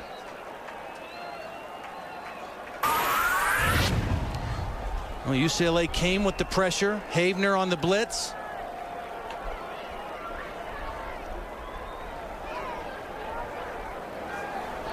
Right at the end, after he released the football, that was Christian Taylor, the linebacker, blitzing that got him. Basney did a great job of buying some time and finding the open receiver field. May have been when he hit the ground. You know, a lot of times when you're hit high like that on your shoulder area, it's not the hit by the player, it's when you hit the ground with the player on top of you that creates the problem. There's the freshman Bechet. Remember last year he had the separated throwing shoulder, very painful the last half of the season. The year before that it was his left shoulder that was banged up. Has added extra strength and in the offseason this year and has played injury-free, but it looks like it might be his shoulder again that they're going to take a look at. Well, Howells is on to try and break the tie. He's had one blocked this year, and here's number 2. So the kicking game has really cost Northwestern. Howells has missed 2 extra points and now has a field goal blocked. And the extra point that he made was very low, and this kick was very low. I mean, it didn't have much of a chance. UCLA just kind of a normal rush, a low kick, and not a very good job up front by Northwestern. Kenneth Lombard, number 77, the guy that got his hand in there to block the field goal. And then Eric McNeil helped after it had been knocked down. So 2 missed extra points and a blocked field goal, and we remain tied at 22. And here comes UCLA. Marquis is still the running back. Play action. Olsen comes right, gets a good block, pulls up, he'll run. He doesn't do that all that much. He's out to the 30-yard line. Well, it is time for the answer to the Aflac trivia question of the day.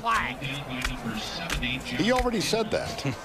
How many coaches led their alma maters to a bowl game this season? Large list. If you said 10, you're correct. Now here's another point to this. One of those 10 did not play on the football team at his alma mater. Well, let's see. Darrell played, Shula played, Beamer. Okay. And it would be? Charlie Weiss. Notre Dame. Attended Notre Dame, didn't play football. On second down, this should be good for the first down. After the 33-yard line, Marquis. Maurice Drew injured on a kickoff return when his team was down by 15 points. And Marquis came on, and Chris Marquis has gone over the 100-yard mark here in the first half. 1st and 10, tie game, 22 all. So the other thing you worry about with Maurice Drew, obviously you don't want him to get hurt anymore, even though this is their last football game of the season. But if you have a little bit of a bump on your shoulder, are you going to be able to protect the football the next time you get hit on that shoulder if you're running with it? And Mercedes Lewis drops the ball. It had an unusual spin to it, but should have been caught. So it's 2nd down and 10. And coming up, we'll have the Geico halftime report, a musical performance by Diamond Rio, country western band out of Nashville. They are very, very good. Plus, we'll give you our Red Lobster Scholar Athlete of the Year award and have a preview of the Rose Bowl. That's all coming up on the Geico halftime report. We were told last night that one of the members of the Diamond Rio band plays the bass. Yeah, smallmouth or largemouth. I couldn't figure that one out. That was because the trout was taken. Hand off right side. Oh, dear. Khalil Bell, number 36. Bell has 2 touchdowns already. 2:09 to go. 22 all. Northwestern jumped out to a 22-0 lead. UCLA has come back mostly on the ground as Drew Olsen has been intercepted 3 times. And here's Maurice Drew.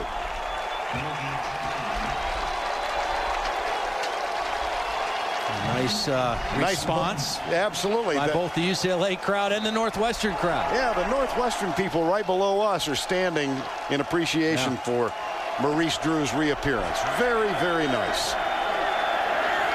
3rd down. Underneath Maurice Drew. Wow. Inside the 40. Well, you know he's got fresh legs because he's been out for a long time. And this was a design throw to get him the football. A little inside route. for the tailback, right in front of the quarterback's face, pick up the first down, and then add to it. And no linebackers near Maurice Drew. A little bit of a surprise by that Northwestern defense. Drew, an excellent receiver as well as a runner. That's a gain of 24. And Marquis is quickly back in. And they'll go from the old-fashioned I formation now with 2 receivers to the left side. Fakes the draw. Olsen goes for Mercedes Lewis, and he can't find it. Wow, as again, Olsen is high, and there's a flag thrown. Well, they're going to call Brian Hines for a personal foul hit. I don't think it was a helmet-to-helmet hit, but it was a high hit on Mercedes Lewis. And they have hit Mercedes Lewis every time the ball has been in his area today.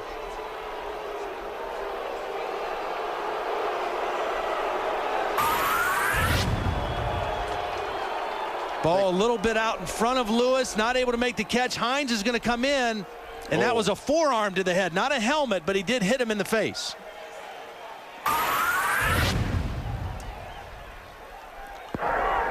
Personal foul, illegal helmet contact to a defenseless player, helmet to helmet, 15-yard penalty, automatic first down. Now, I do think they could have called and probably should have called the personal foul. I don't think it was helmet to helmet. I think it was shoulder to helmet. But nonetheless, I think the right call. So after the penalty, the ball at the 24-yard line. Even though that's a penalty on Northwestern, it does send a message to Mercedes Lewis that we're not going to let you run through the middle of our defense and catch the football and make big plays. And they have limited him in this ball game. The only catch he has was on the 2-point conversion. He is out. J.J. Hare is in. There's the pass underneath. Catch made, and the ball moved down to the 18-yard line. Marcus Everett, number 9, and that's a gain of 6. Under a minute to go in the tie game. Marcus Everett with a catch. Mercedes Lewis on the far side. UCLA is going to use their second timeout. 22-22, under a minute to play. UCLA trying to add to the lead. It would appear Brett Bazinet is all right. Fear of a concussion because he took a big hit. One of several large poundings that have been given today. Well, Maurice Drew got it on a kickoff return. He had to leave for a while. Slight separation of the shoulder. Bazinet got it. Wounded Warrior coming off. And then just recently, Mercedes Lewis took a high shot to the head. He seems to be okay. Again, these defenses, much maligned through the year. Of course, they've had a month to listen about how bad they are. I think they got a little bit of a chip on their shoulder. 2nd down and 6 in the tie game. Look at the total yards. We haven't reached halftime yet. Here's Drew heading left. Out of bounds. And a flag. Marquise Cole with the tackle, number 20. I think Tom Cable, the offensive coordinator, has to be very pleased with how Nathaniel Skaggs, the center, has played. I mean, there's been no apparent problems with the offensive line. Noah Sutherland starting at tackle. We're going to get a face mask penalty on the tackle by Marquise Cole. Maurice Drew doing a nice job getting to the outside. And there's the face mask penalty. Probably a 5-yarder. Face mask, number 29 of the defense. 5-yard penalties from the end of the run. First down. Well, he said 29, but it was number 20, Marquise Cole. And so with 47 seconds to go, first down and goal at the 4. UCLA still with 1 timeout left, so they can still run the football here. No sense in having to throw to the end zone on this first down play. And why throw it as well as they've run it here? That's been their bread and butter here in the second quarter, running the football right at this Northwestern defense. Straight eye, Marquis is the tailback. He gets it on the draw up the middle, picked up a couple down to the 3, perhaps the 2.5-yard line. Barry Cofield, who was such a big factor in applying pressure and forcing those 2 early interceptions with the tackle there. There's Cofield, number 67. UCLA has used its final timeout. They call time and stop the clock with 37 seconds to go before the break. 22 all. This is a little different from the SEC.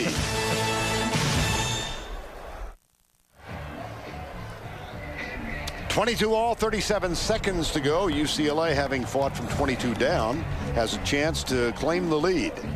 And they have gotten great performances out of the backup backs.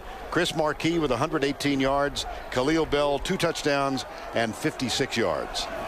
I wouldn't be surprised to see UCLA try to do something very similar to what they did on that 2-point conversion play where they get Mercedes Lewis in the back of the end zone. Northwestern, kind of like you see in basketball, waited to see what personnel came out, what formation they were going to line up in, and then they used one of their timeouts. Decided to ice the running back.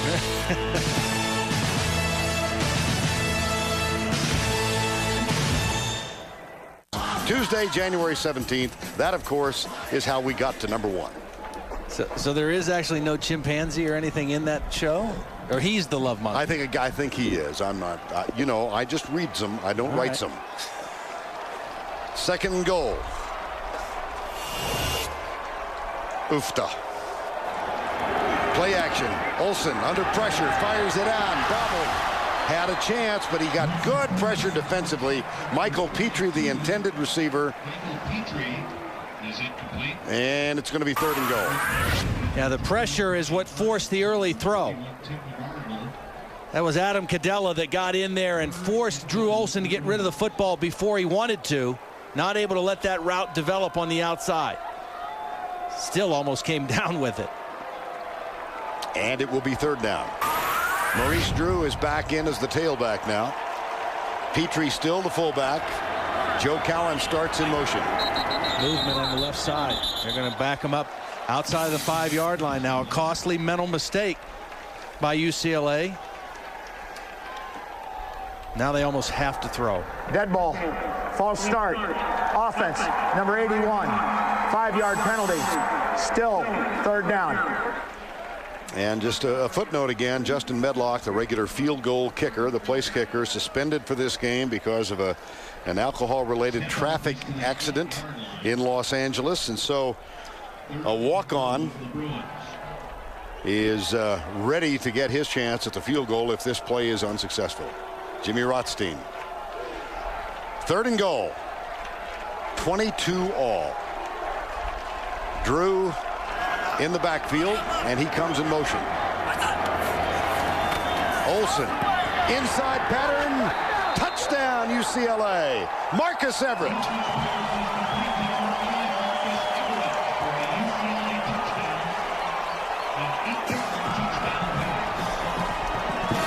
Well, we saw Drew Olsen throw one touchdown pass using Mercedes Lewis as the decoy.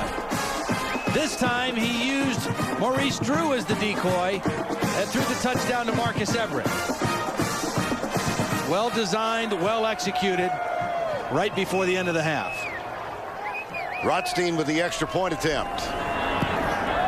Cuts it through the inside of the upright. Marcus Everett, and UCLA has come from 22 down. 4 touchdowns the last 4 times they've had the ball. We still haven't reached halftime.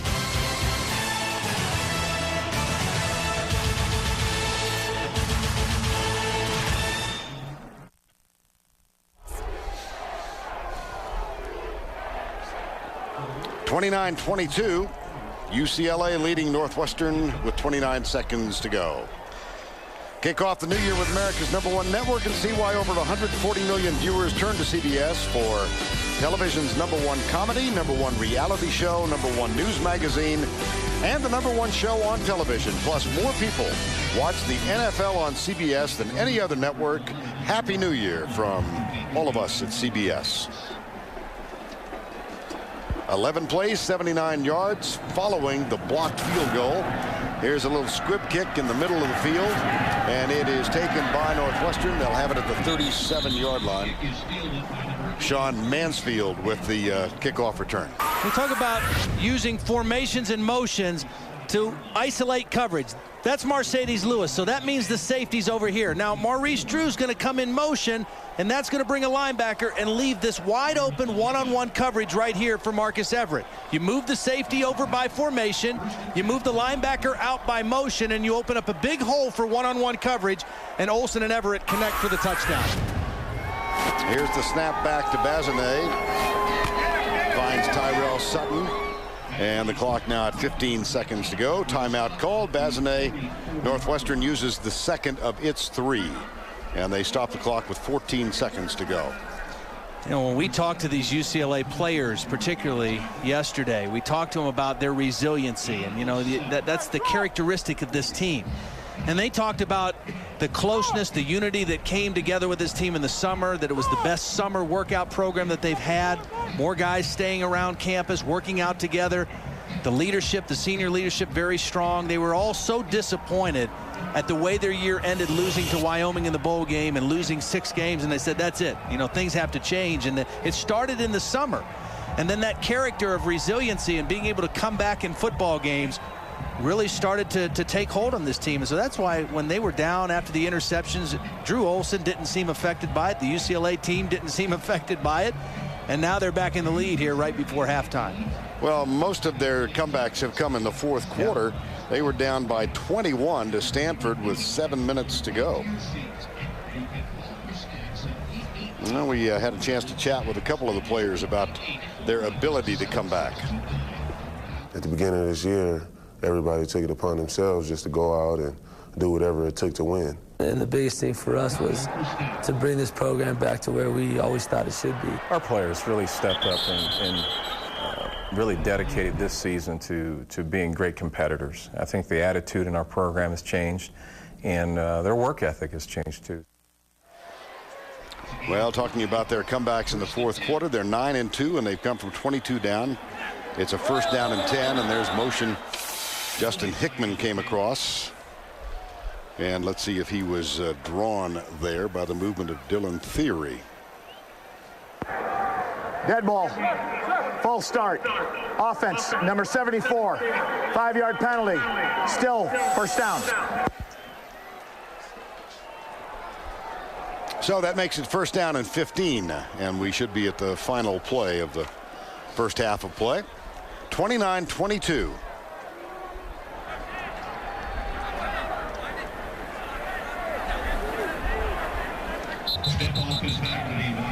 They're going to need cots in the locker room for these guys.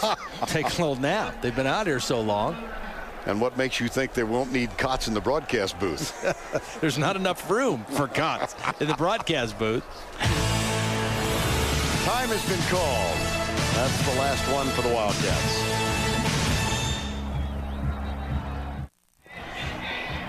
Spectacular late December day in El Paso, Texas. Temperature in the upper 60s, lower 70s. It's been this way for a couple of weeks.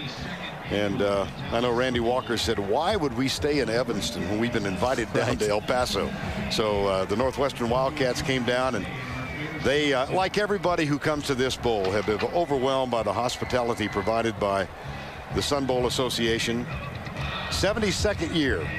We don't have a sellout today, not quite, but the crowd should be in the vicinity of 50,000. We'll have both bands and Diamond Rio coming up on the Geico halftime report just 4 seconds from now. 1st down and 15, Northwestern. 47. Bazinet takes it, rolls right. Looks back to his left. Oh, man, he took a shot at the end of that play. There is a flag that has been thrown, and he is down. Now he's back up. Well, he's on his knees. Really hurt. Now he's on his back. That was a late hit, no question. Almost willing himself up. Bruce Davis, number 44. Meanwhile, the pass was caught, but time has expired on the clock. Well, that's interesting. With a penalty on the play. 45-yard pass. Ross Lane caught it. Roughing the passer. Defense. The penalty enforced at the end of the run. And one play. 1st down. 1 untimed down. Right, exactly. How about that? Well, never giving up on the play, staying with it the last play of the half, throw it up there. There's the late hit. It was Justin Hickman, number 17, not Davis. And so the 45-yard pass. They're going to go for it. They don't trust the kicking right now. They trust Brett Bazinet a lot more than they do Joel Howes. And as long as Bazinet feels okay after that hit, I don't blame him. And Howells has missed 2 extra points and had a field goal blocked. So Bazinet looks like he's okay. 1 untimed down. 1st and goal. The ball on the 4. Tyrell Sutton is the running back. Here's Brett Bazinet, the senior. He looks like he's checking to a different play right now. 4 men wide, 2 on either side. UCLA shows blitz. They're coming. Bazinet lobs it. He's got a man open, and it's bobbled, almost picked off in the end zone.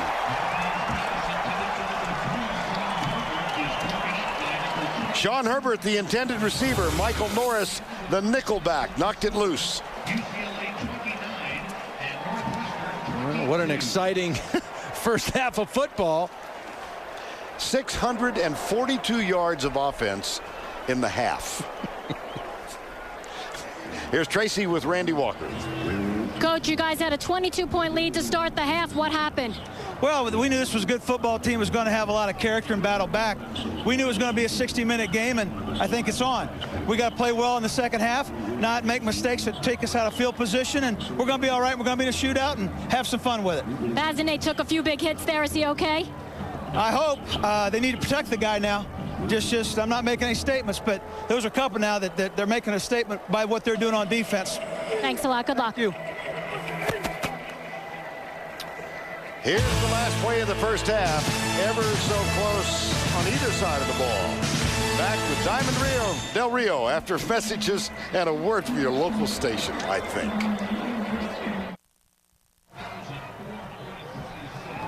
Welcome back. Halftime, 29-22. As we get set for the start of the third quarter, UCLA with 29 unanswered points. And a check to the halftime stats, Todd, presented by Brute.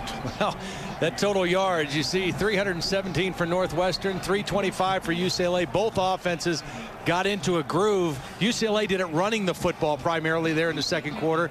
Northwestern a little more balanced with their passing game, but still a lot of football left to be played, that's for sure. Now let's go down to Tracy, who is with Carl Durrell. Thanks, Vern. Coach, you were down 22 points to start the game. What was the key to get back in this one? Well, we just needed to focus on doing just one play that's a great executed play at a time. And as soon as we got a series going and scored, I think everything started falling into place for us. But, yeah, that wasn't a great start with being down 22-0. They call them the cardiac cat, so they can come back. What was the message to the team in the locker room? Well, we have come back before, you're right. But we don't want to do those types of things on a daily basis or even in a game like this when you're playing against a great crowd and a great opponent like Northwestern. So we need to come out in the second half and just finish and just play with more consistency early. And that's all our plan is right now. Thanks a lot. Good luck. All right. Thank you. Vern, back to you. Thank you, Tracy. Carl Durrell, his team down 22-0. They scored.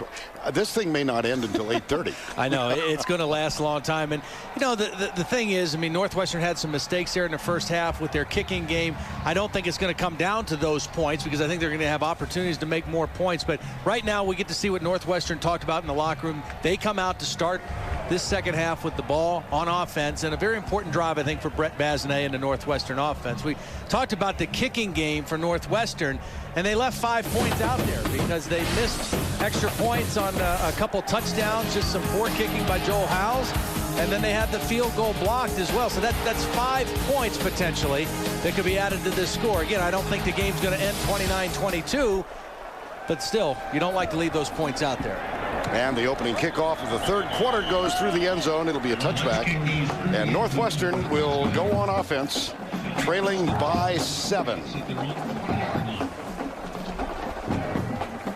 Northwestern and UCLA, they've almost reached their average number of points per game in the first half. They're both in the plus 30 range, 29-22, first down and 10. And Brett Bazinet, the senior from Arlington Heights, suburb of Chicago, comes out on the field.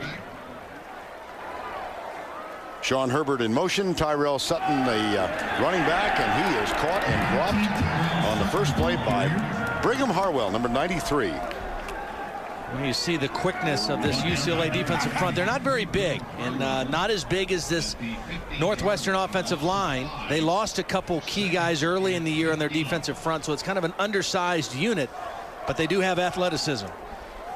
Second down and 15.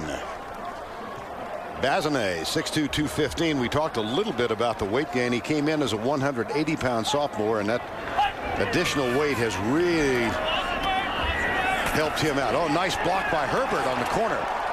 And the ball pushed out near the 28-yard line. Jonathan Field, Sean Herbert, number 3, with a fine block.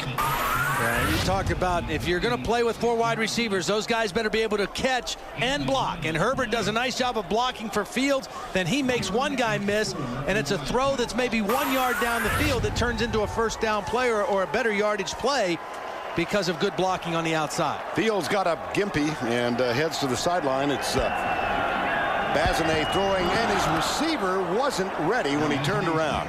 And again, T.J. Jones has not played a lot in the last several weeks, and he was not expecting that pass at all. That was a timing throw by Bazinet. He just took the snap, set his feet, and threw the ball. And T.J. Jones slow getting his head around and not anticipating the throw. Trey Brown defending for UCLA. It'll be 4th down. So some time ago, UCLA began the game going 3 and out. Now Northwestern begins the second half going 3 and out. And Maurice Drew, separated shoulder and all, is back to return the punt. He leads the country and is on the verge of setting a brand new NCAA record for punt return average. This one short and takes a wedge bounce back. 2 punts now of 18 yards and 26 yards by Northwestern. Kicking game has been awful. Sun Bowl first half records: most combined points, 51. Most points in the first quarter.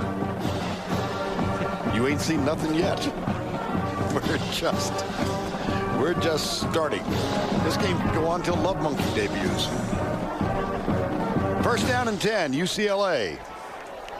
Drew Olson, 3 interceptions in the first quarter to equal the number of interceptions he had in the first 11 games. Chris Marquis, the running back, had a brilliant first half, and he opens this third quarter with a carry of 3 yards over right tackle. I think the real challenge in this second half, and right away here, these first possession of the third quarter for the Northwestern defense, is doing a better job stopping the UCLA run. And that Barry Cofield, the best player up front for them, did a nice job on that play. And Tim McGarrigle, their leading tackler, didn't call his name many times there in the first half. I mean, they've got to do a better job stopping the run if they want to have a chance to win this football game. Bruins go with a double tight end set. Moya, who caught a touchdown pass, and Mercedes Lewis. Whoops, a mix-up on the play, and Marquis is caught behind the line, and he is whistled down. Well, the quarterback was running a stretch play, and the tailback looked like he was running more of a sprint draw type play. You see Olson opening up wide, and the back coming inside and touched the knee down right there at the midfield. Loss of 4, 3rd and 10. Drew remains on the sideline.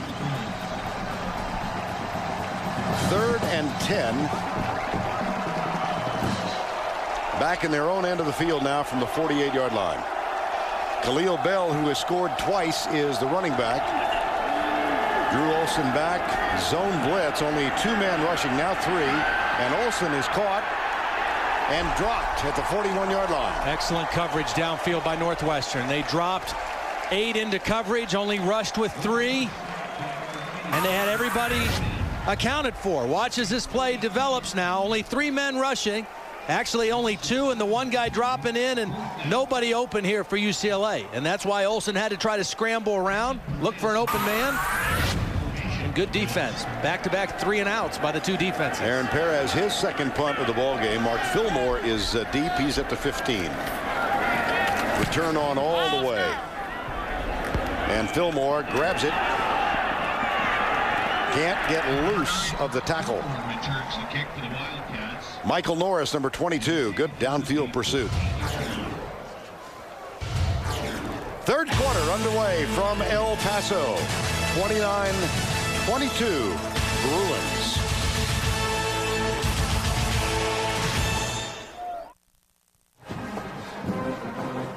This brilliant midwinter day continues in El Paso with UCLA leading Northwestern, the 72nd annual Sun Bowl, 29-22. Brett Bazinet, the senior, for the day, Todd, 18 of 30, no touchdowns, 1 pick. Yeah, and I think he took a couple hard shots there towards the end of the first half. UCLA trying to get a little physical with him. Now he rolls out and throws it away.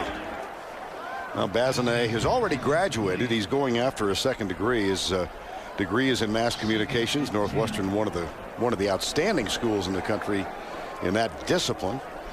And if he doesn't have broadcasting in his future or the NFL, he's going to lead a company someday. He'll do something. Yeah. That's right. Great leader. His coaching staff talks about his leadership contribution in the last 2 years in particular, more than almost anything else. Randy Walker really high on the contribution of Brett Bazinet. 2nd down and 10. And here's the handoff to Tyrell Sutton. He dropped the football. There is a fumble. I don't know if they saw that, but he definitely dropped the football. And UCLA is coming out of the pile with a Gerard Page. But did they call it down or not? I didn't see any signal by the officials, but he definitely dropped the football. Well, the line judge. Yep. Fumble by Sutton. And UCLA will take over at the 16-yard line. Gerard Page, the senior from San Leandro. His mom and dad, John and Caroline, are here. His father suffered a stroke a couple of years ago and lost his sight, but comes to each game and listens as his son plays. I'll bet he's got a smile on his face right now. Time call. Fumble by Tyrell Sutton after contact made a couple of yards beyond the line of scrimmage. Yeah, it was Gerard Page who is going to rip the ball out. You see, he's held up by Hale, and Page rips the football out, and then out of this pile, Page is going to come out with the football. And a big turnover for the UCLA defense. 2nd turnover, and here's the first snap after the turnover. The handoff to Marquis. He comes right, and no gain. Well, we mentioned that Gerard Page's mom and dad are here from California. There's his dad with the headset on. John suffered a stroke and was in a coma for 5.5 weeks. Emerged, the family calls it a miracle. He listens to the game as his son plays as one of the leaders for this UCLA Bruin football team. He's an interesting man, John Page. Went to the Air Force for 4 years out of high school, came out of the military, and got his degree from California. And his son just got the turnover for UCLA. 2nd down. Play action. Olsen got a man at the 5-yard line. Catch is made by Brendan Brazel, and that's a pickup of 11. It's a good job of running after the catch by Brazel, because it looked like he was going to get hit short of the first down. He was able to elude the first tackler and then get his way forward for the first down. Here he comes on the underneath route in front of the linebacker McGarrigle. Mercedes Lewis, again, not having a big game numbers-wise, but he's attracting a lot of defensive attention, and that's opening things up for some of his teammates. Marquis is the running back. Petrie, the fullback. Joe Cowan. And they bunch it up. Here comes Olsen out to his right. Fires the ball at the goal line. It's dropped by Petrie, the fullback. Number 32. Hit as he was about to receive the ball. And it will be 2nd down and goal. 29-22. UCLA fell behind by 22-0 as Drew Olsen had 3 passes intercepted in the first quarter. 2 of them returned for touchdowns, but the Bruins have fought back and scored 29 unanswered.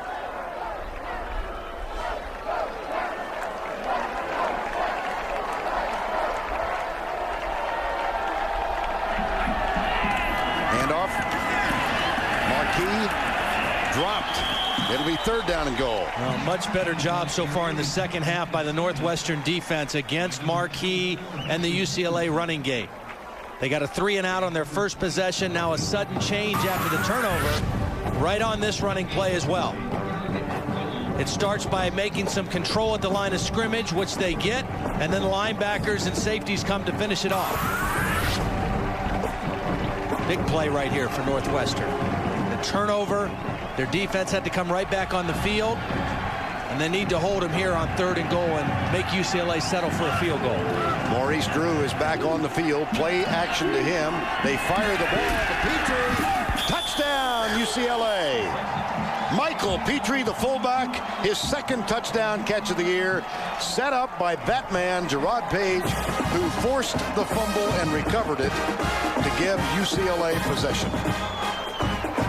This is kind of a basic goal line play. Most teams run it. The fullback is short. The tight end is going to the deep part of the end zone. And Olsen able to hit Petrie short of the goal line, and then Petrie uses his strength to get it into the end zone. Jimmy Rothstein, the walk-on freshman from Los Angeles with the extra point. Perfect. Make it 36 unanswered points by UCLA. Olsen to Petrie. Another touchdown for the Bruins.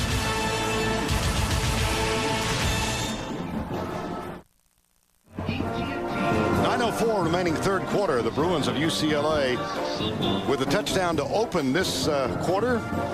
5 plays, 16 yards, 2 minutes and 3 seconds. They've got 15 points now off of 2 Wildcat turnovers. I really like the composure of Drew Olsen, even though he started out the game with the interceptions and statistically not anywhere near one of his better games, but now he's thrown 3 touchdown passes to counter those interceptions, and he's been a leader, and he's kept his poise. And those aren't great numbers, but that doesn't tell the story of what Drew Olsen has done in this football game. Brian Millette will kick off, number 26. And this is going to be Gerard Hamlet. Bobbles it, picks it up, in trouble, and is down at the 14-yard line. Go back and take a look at the last UCLA touchdown. At the goal line, you've got one tight end who's running to the corner. The other tight end is running to the post, and all that does is kind of free up the fullback who's coming underneath, because the coverage guys get caught up in those tight ends, and nobody can get to the fullback quickly. You see he's wide open. He catches the football and then uses his strength to get into the end zone. And it was all set up by that guy, Gerard Page, with his strip and fumble recovery. Yeah, that's a very mild reaction for the supposed vocal leader of the team. That one is tipped at the line of scrimmage and incomplete. It'll be 2nd down and 10 as Bruce Davis makes the tackle. His father was an offensive lineman at UCLA in the mid-70s. Dad Bruce. I think Northwestern needs to try to attack this UCLA defense a little more vertically if they get the chance. And that requires maybe a little more protection, but horizontally I think UCLA's speed, they're starting to cover some of the short outside routes a little better. There's the quarterback roll to the right. Bazinet's got a man. That's Ross Lane, number 89. Nice pass, and it's complete out to the 33, perhaps the 34-yard line.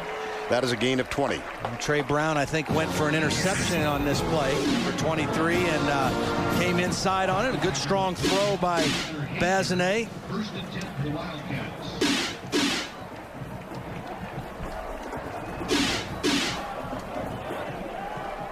First down, 10. UCLA with a 4-man front. Here's the reverse. And around the right side is Jonathan Fields, but not much there. Not as good as that first one they ran. Not at all. Got the touchdown. That's one of those fool me once, shame on you. Fool me twice, shame on me, right? Isn't that how that goes? Yes, it does. Yes, it does. You caught me napping there for a minute. And Fields, who's been limping a little bit throughout the game, heads over to the sideline. 2nd down. Robertson still in at the running back spot. Here's Bazinet, drills it. Is that caught? Yes. Yes, indeed. And again, it's Bazinet's ability to buy some extra time. There was nothing there on the original setup, and as the play began to unfold, but he just did enough, moving to his left, eyes downfield, not really thinking about running, just buying extra time in the pocket until something opened up. And a nice throw into the middle of the field. Gain of 20 and a first down and 10 as Northwestern tries to find something offensively. They've, after their opening drive, not done much with the ball. Here's the flip out to the left side. The catch made by Eric Peterman, number 10. This, by the way, is a Northwestern team that is playing in its 6th bowl game ever. And they've only won once. You got to go back to the 40s. Randy Walker's team. Now, he's had them in bowls 3 times. But they're looking for their first win since the late 40s.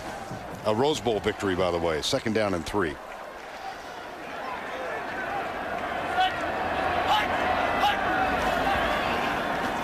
Nice quick toss as Bazinet is hit as he lets go, and he's really been hurt. He's down again as Robertson, and Bazinet very slow getting up. Yeah, he's got a grin on his face. I don't think that one was a late hit. I mean, if you run the option as a quarterback, I mean, you got to be prepared to get hit. And he pitches the ball, but he's going to get hit. This time, I don't think you do call a penalty on Justin Hickman. He got one earlier. They might have been able to call something on Bazinet for the fancy footwork there. A little kung fu fighting. But little kickboxing Northwestern style. And a first down for the Wildcats. They've got the ball inside the 30. Robertson remains in the backfield. Sutton fumbled that ball and has not come back in this series. Here's Bazinet, right side. And that one's caught by Sean Herbert, who is tackled inbounds at the 21-yard line. Nice little drive going on right now. Bazinet afterwards saying, was that late or not? He said, no, that one was okay. That was all right. That was clean. I like the comfort factor. He could be a politician, too. The arm around the shoulder was unbelievable. He could definitely be a politician, too, if he's not a coach or a pro player or a business owner. And off up the middle, Robertson. And he's down to the 11, so they do have something going now, the Wildcats of Northwestern. They got a nice rhythm going right here. It started with a couple good throws by Bazinet. Now they've slipped a few runs in there. And they've got the UCLA defense back on their heels a little bit. First down 10 at the 11-yard line. This is a Northwestern team that has had to come from behind on their season as well. Big come from behind win against Iowa late in the year. Here's the option, and Bazinet keeps it and pays the price. Wesley Walker, number 40, didn't go for the pitch at all. Well, I bet Wesley Walker watched the Michigan State film, because a couple times Bazinet ran this option. He faked like he was going to pitch, and that guy went upfield. This time, Wesley Walker had none of it. He didn't buy the pitch fake and stayed right on his mark on the quarterback and tackled Bazinet behind the line. That's a loss of 3 and a 2nd down and 13.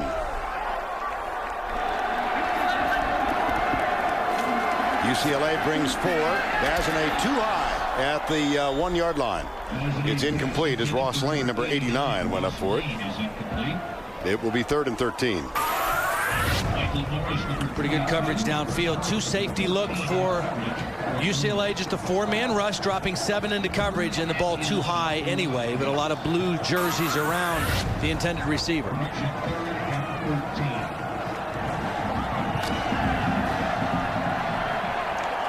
Down by 14, 3rd and 13. I'd play zone again here. I mean, no use trying to get a sack because the field goal kicking is still a real question mark. There's the blitz. Bazinet dropped at the 8-yard line. It was intended at the 8, and Trey Brown knocked it down. And they will bring on the field goal unit. Now, this has been a real problem for them. Joel Howells has missed 2 extra points and had a field goal blocked.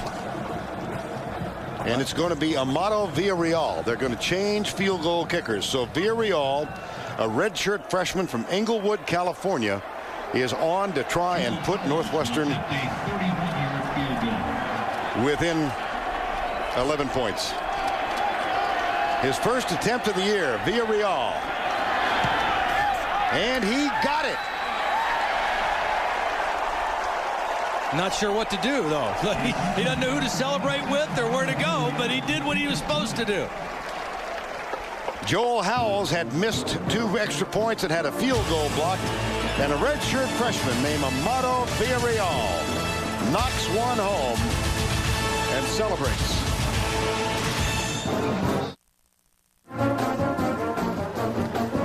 (36-25), 4:40 to go in the third. Northwestern with its most impressive offensive series since the opening possession of the ball game for them. 12 plays, 72 yards. It took 4:24, and Amado Villarreal gets the first field goal for himself this year. Now Howells is on to kick off, and the deep man is Rodney Van, number 3. Maurice Drew injured earlier in the game on a kickoff return. Catch is made at the 4-yard line, and Van is down at the 23. Now, we talked a little bit about the one victory for Northwestern. It came in 1949 when the Wildcats took on the California Golden Bears in the Rose Bowl. The Cats trailed in the fourth quarter. Halfback Ed Tunnicliffe took a direct snap from center and raced down the field 43 yards for the score. Northwestern's first and only bowl win. I think both these teams, when we talk to them, that they are happy with the season they had, but they very much look to winning this game to putting the fitting end to the season. And both senior classes talked about getting the programs back to a level that they thought they deserved to be at. Khalil Bell has run with great effectiveness this afternoon, and he moves it out across the 30 to the 32-yard line for UCLA. 36-25.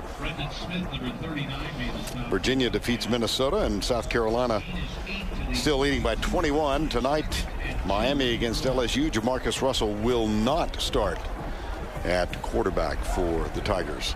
2nd down and 2. Matt Flynn will be the starter, and he is a good one. 2 wideouts, double tight end set on 2nd down. This is Khalil Bell, and he might have enough for the first down. It appears that he does out at the 35-yard line. Well, we've got Chicago and Los Angeles represented here in El Paso, Texas. It's amazing how perception and reality sometimes conflict. This couldn't be a more perfect day.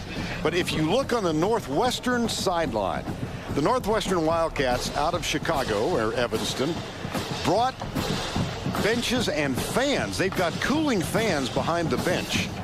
And then on the other side, you've got the West Coast kids out of Los Angeles. UCLA, they're coming to El Paso, Texas. What do they bring with them? Heated benches. Yeah. Plus, they've got the sun on their sideline here in the second half. So they got the heated benches and the sun, and Northwestern's got the shade and the fans. You know, there's sometimes a perception of the West Coast cats as being a little pampered. They're coming to El Paso. They think they got to have heated benches. Well, it is 1 degree colder, so. Oh, goodness. Yeah, that's it. Big fog. Keep cool.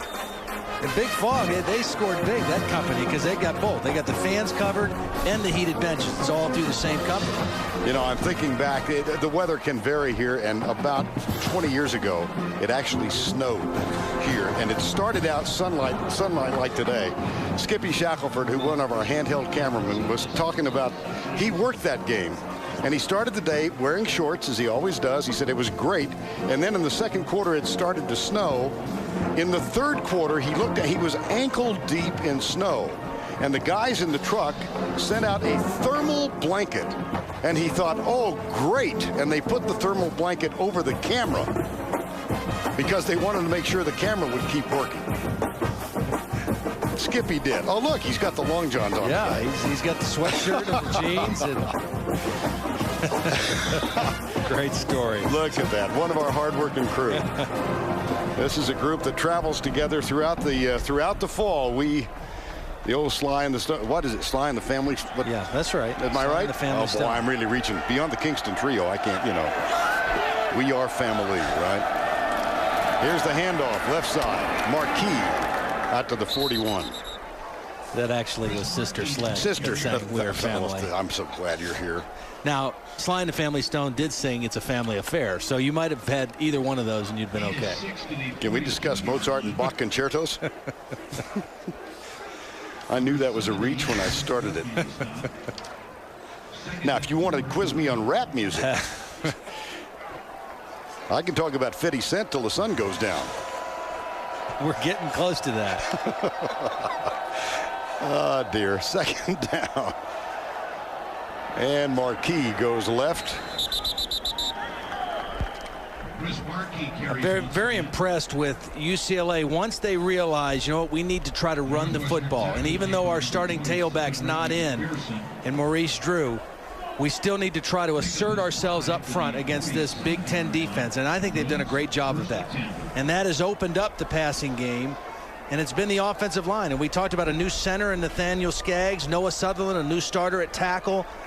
2 of the 5 guys in there starting for UCLA, new starters, and they've done an excellent job of controlling the line of scrimmage against this Northwestern defense.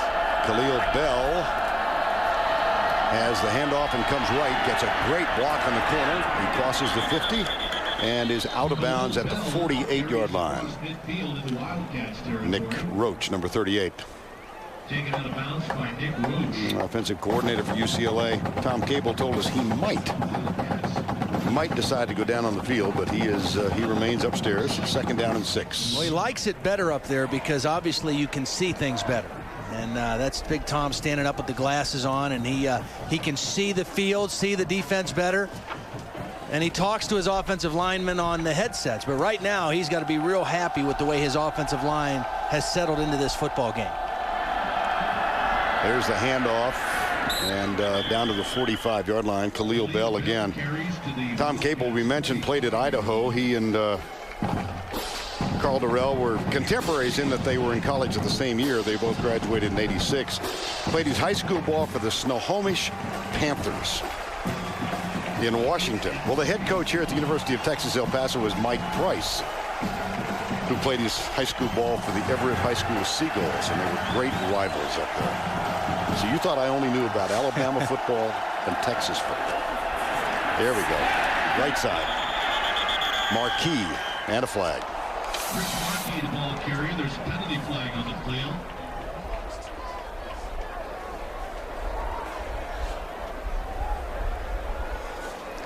Well, he was stopped short of the first down. Good defensive play. Sideline warning, Northwestern. That's their second charge timeout of the second charge sideline warning of the half.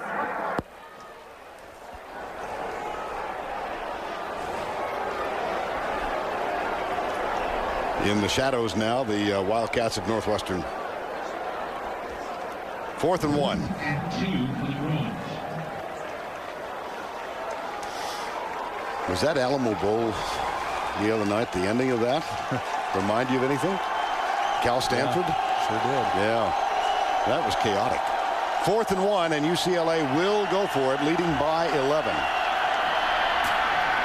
Oh, Marquis stuffed. I don't know. This is going to be very close. Very close. I thought his initial burst in there may have gotten it, but he certainly got knocked back. Tim McGarrigle, the middle linebacker. And so we will measure.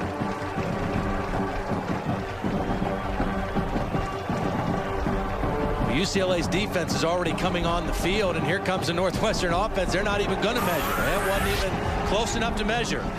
Great surge by the Northwestern defense, and it's McGarrigle who made the high tackle. If he goes low on that play, then Marquis is able to get forward for the first down. But McGarrigle went high and knocked him back, and a huge stop on 4th down for the Wildcats. And the freshman Tyrell Sutton remains on the bench. He fumbled series before last. Here's Bassinet down the middle, and it's dropped. Oh.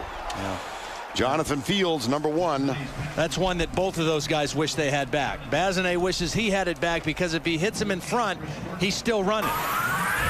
And Fields wishes he had it back because he's wide open. He should have made the catch, but he had to reach back for the football and not able to make the connection on 1st down. That could have been a huge 1st down play for Northwestern. 2nd down and 10. That's where I think they've got to attack the middle of the field against this UCLA defense with the 2 safeties. Not the outside as much as the middle of the field. Bassinet comes back left side for Fields. Does not get the block as Dylan Theory tried to get out there, number 74, and could not make the block on Cassell. And Marcus Cassell, the cornerback, with a fine tackle.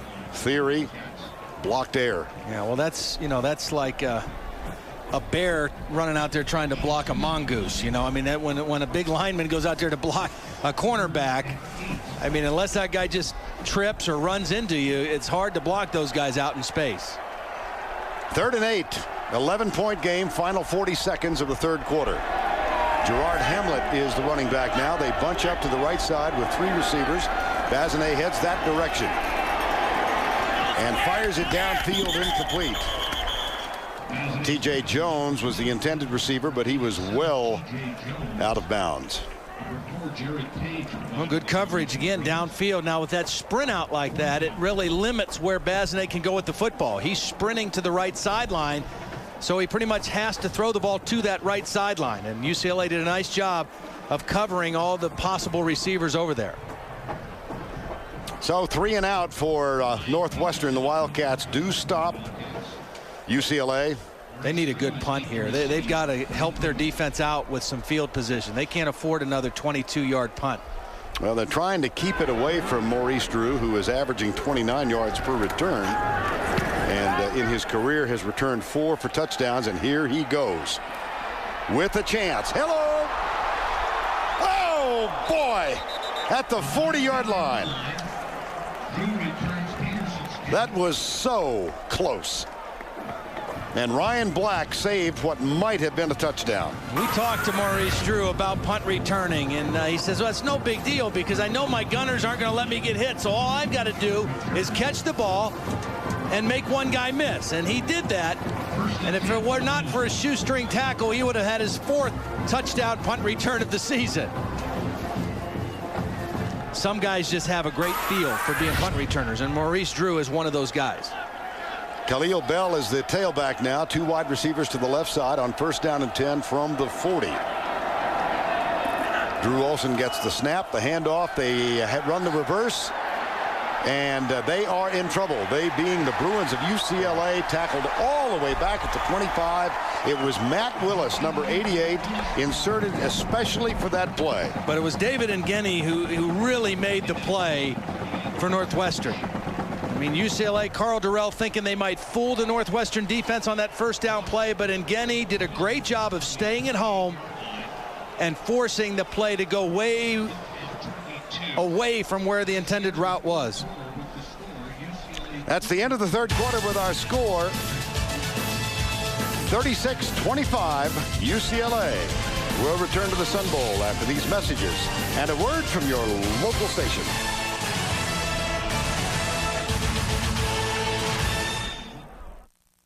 I'm Drew Olson, senior quarterback, UCLA.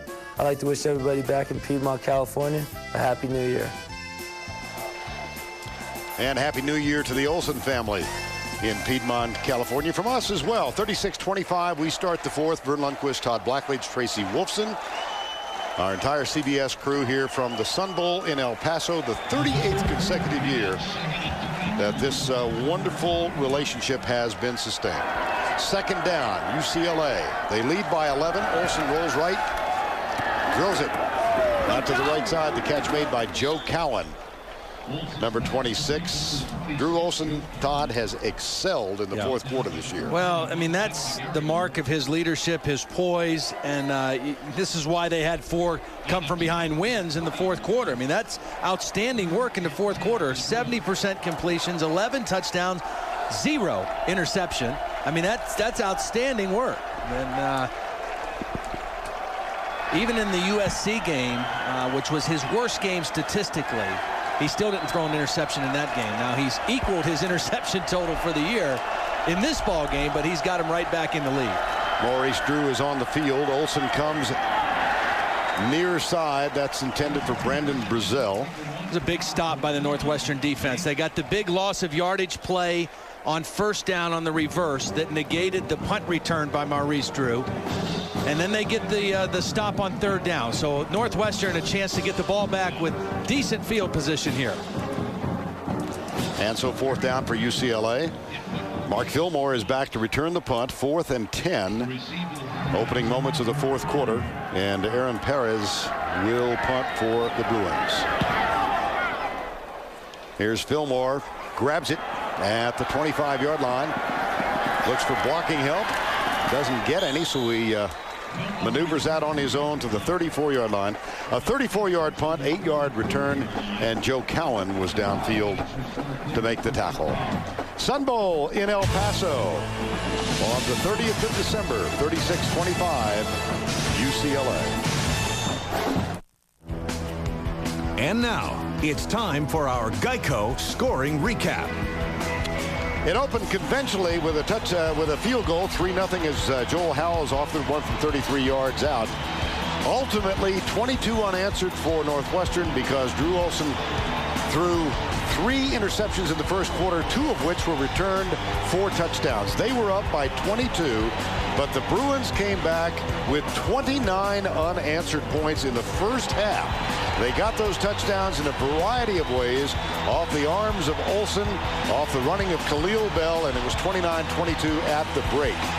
Opening series third quarter, Olson with his third touchdown of the game to the fullback Michael Petrie, and then a new field goal kicker, Adamo Villarreal, his first attempt of the season. He was good from 31 yards out, and we are in the fourth with a score 36-25. And a first down and 10. Early moments of the final stanza. Bazinet and Tyrell Sutton is now back in the lineup. There's the pass left side to Fillmore, but a fine open field tackle by Trey Brown, number 23. You know, I got to say this, too, because I know we all have situations where we start to feel old. Well, this is mine. Trey Brown, his dad, Theodis Brown, played at UCLA, great running back, played with me in Kansas City. He and his wife, Chris, and when I was playing with Theodis in Kansas City, I remember going over their house, and Trey was playing basketball in a little Fisher-Price goal, 3 or 4 years old, and now here he is starting cornerback for UCLA. On the next play, it's Bazinet. Bazinet is brought down by number 77. And in the first half, Northwestern 317 yards, 84 in this half. UCLA 325 in the first half. And 44. Yeah, both defenses, I think, have come out, made some nice adjustments, been a little more physical in the running game. UCLA has covered the outside passing game of Northwestern better. Big third down play right here for Bazinet. Third down and 6. Has plenty of time, and he fires it over the head of Sean Herbert. It'll be fourth down. That didn't look too good. I don't know. There was some kind of a misfire there and a miscommunication between Bazinet and Herbert. But you don't see Brett miss too many throws like that. And so, again, we will have the adventure that is always evident when Maurice Drew is ready to return a punt. Ryan Peterson, last one was returned 20 yards.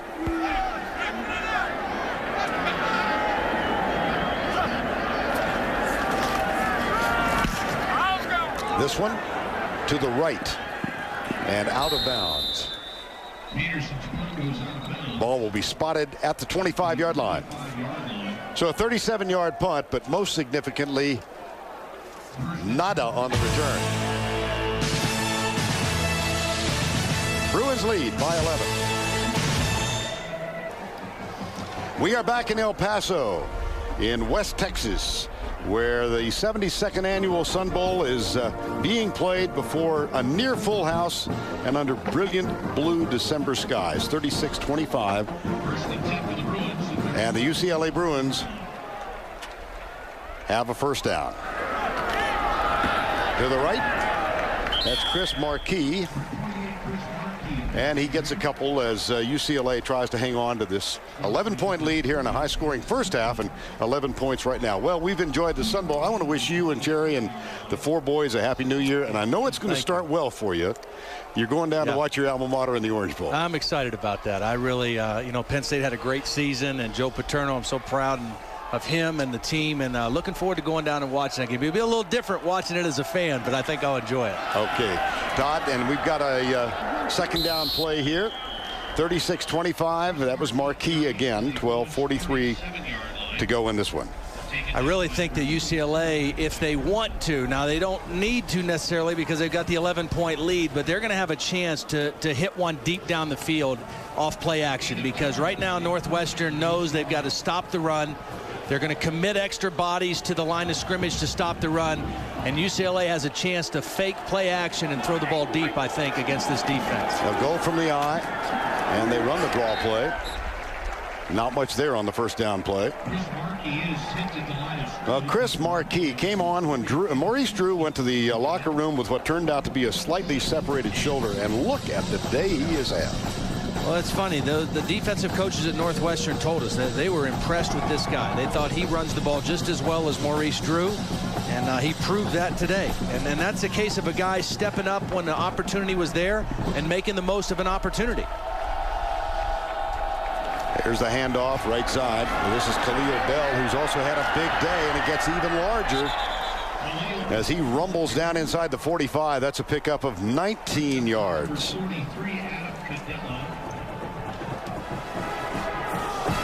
Running against that to the right, the left side of the Northwestern defense. That's where they have had a lot of success today running the football.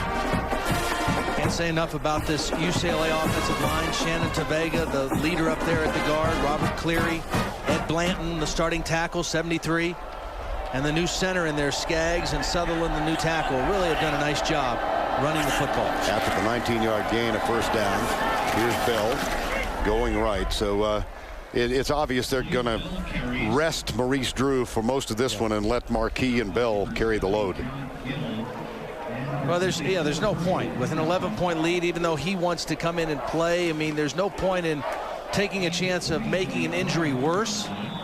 And you've got the game fairly well in hand, and the guys that are playing in his place are playing extremely well. So there's really no motivation other than to make him happier to put him in the game right now. And I just don't know that they need to do that. Eric Bieniemy, the running back coach, right there next to Maurice Drew, knows he's got a good thing going right now with Marquis and Bell.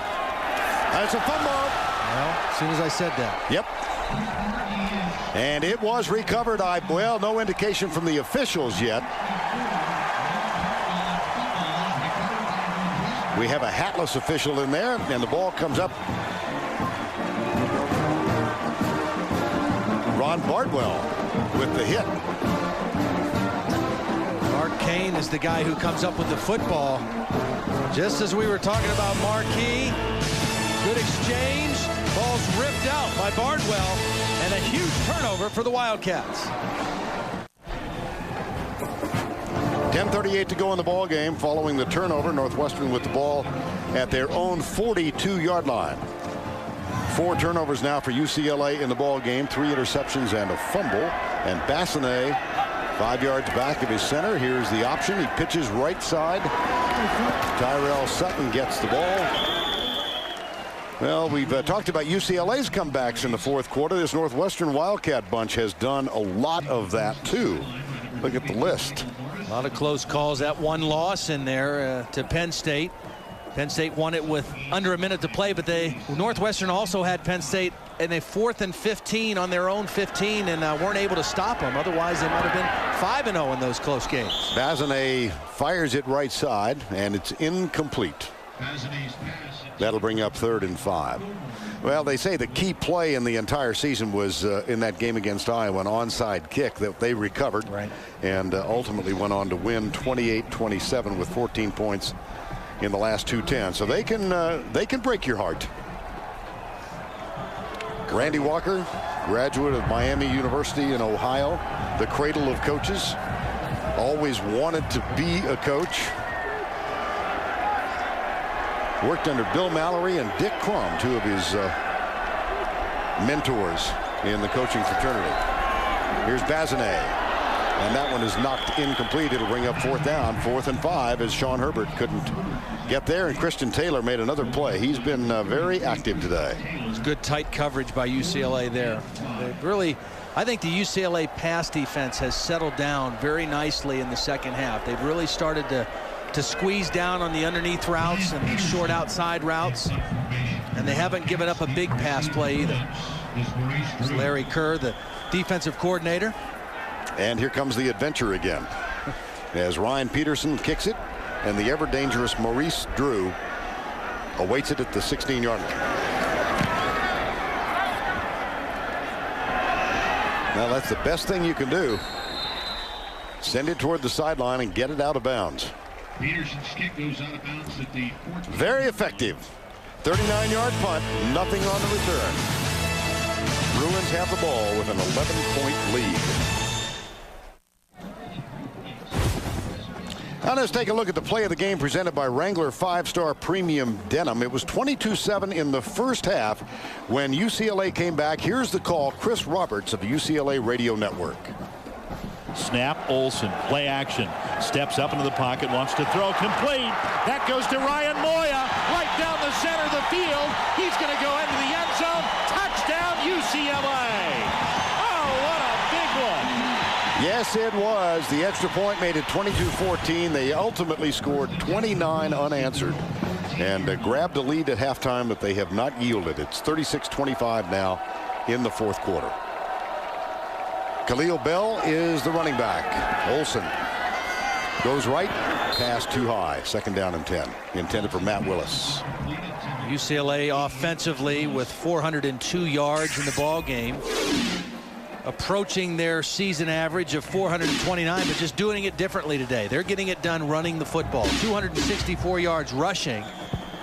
During the year, they averaged 280 passing the football, but it's been the running game today for UCLA that has made the difference for them. And second down and 10 at their own 14-yard line, protecting an 11-point lead.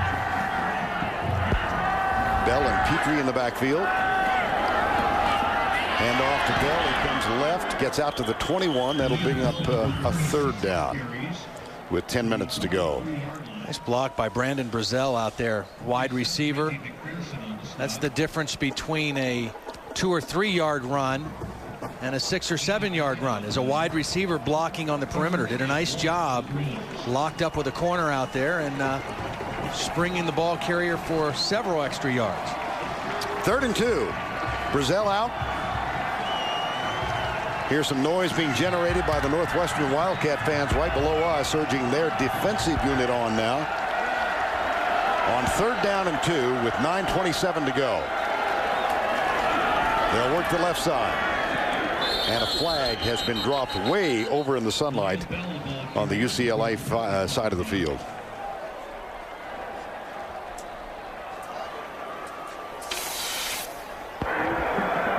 Illegal shift, offense. 2 players moving and not resetting. 5-yard penalty, replay, 3rd down. 3rd and 2 becomes 3rd and 7. Yeah, tough penalty right there. 3rd and very short. 3rd and medium now. Take a look again. The call, 2 players shifting or moving and not resetting. There they are. The receiver and the tight end both moved. The tight end kept moving, never reset. And that's why they had the penalty. 3rd and 7 with 9:10 to go. Maurice Drew is in the backfield. Olsen will throw. A little bit of pressure. There's Drew. Makes the catch at the 23. That, I think, is going to be short of a first down. Boy, great second effort, though, by Maurice Drew, because Northwestern was waiting for it this time. They expected that throw underneath, and there were 2 defenders there, and Drew almost able to slip between them and get the first down. Tim McGarrigle with the stop. There's Barry Cofield again, and on 4th down, the punting unit comes out. Aaron Pettis, redshirt freshman from Pomona, California. And Mark Fillmore, the senior from Reynoldsburg, Ohio.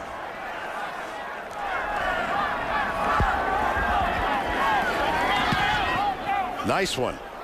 Chases Fillmore way back inside the 30. Over the shoulder grab at the 26, a reversal of field, and he's dropped. Great kick, great coverage. 50-yard punt, -2 on the return. Outstanding effort by Perez. And the CBS Sportsline stat of the day, Marquis and Khalil Bell, 248 yards on the ground between the 2 of them. That is I'll tell you, you get to your 2nd stringer and your 3rd stringer coming on like that, and both going over 100. That's impressive. Complete game stats at CBSSportsline.com. Bazinet has it. Out to the 27-yard line. At this point now, Northwestern needs to have a little more sense of urgency. They've got to get some bigger chunks of yardage, and they've got to speed up their tempo a little bit. with an 11-point deficit. 2nd down and 9. Northwestern at 1 point up by 22. That was in the first quarter when they had 2 interceptions returned for touchdowns. Here comes the blitz off the corner. Bazinet gets it complete out to Jonathan Fields, number 1. And he is tackled with a 1st down, a gain of 16 yards. Nice job of Bazinet hanging in there to the last minute until somebody opened up on a crossing route. He didn't have anything initially, but he showed the poise to stay in there and then kind of sling it out there for the 1st down. Tyrell Sutton is on the field. It was his fumble that led to the only UCLA touchdown in this half. Gave them at the time a 14-point lead. Here's Bazinet looking for somebody open, and he throws it away. And a flag. We may have roughing the passer. William Snead. You know, the one thing I noticed on that play, too, is that the Northwestern receivers downfield didn't do anything to uncover on the scramble. I mean, if they see their quarterback scrambling, they've got to do something to get loose of a guy and help the quarterback out. Bazinet had to throw it away. Roughing the passer. Defense. Helmet-to-helmet contact to punish the quarterback. 15-yard penalty. 1st down. He looked angry with that call. He did. I was just thinking the same thing. I'm glad he's not my principal. Well, helmet-to-helmet contact. You know what? Good call. Yes, That's it was. Exactly the right call. I mean, if he'd have just made the tackle, it would have been no penalty. But he did lead with the helmet, and a costly penalty on William Snead. At a 1st down and 10, Bazinet has Tyrell Sutton, the freshman running back. And Sutton gets the handoff. He's got some room, and he can scoot. Breaks the tackle. Out of bounds inside the 30-yard line.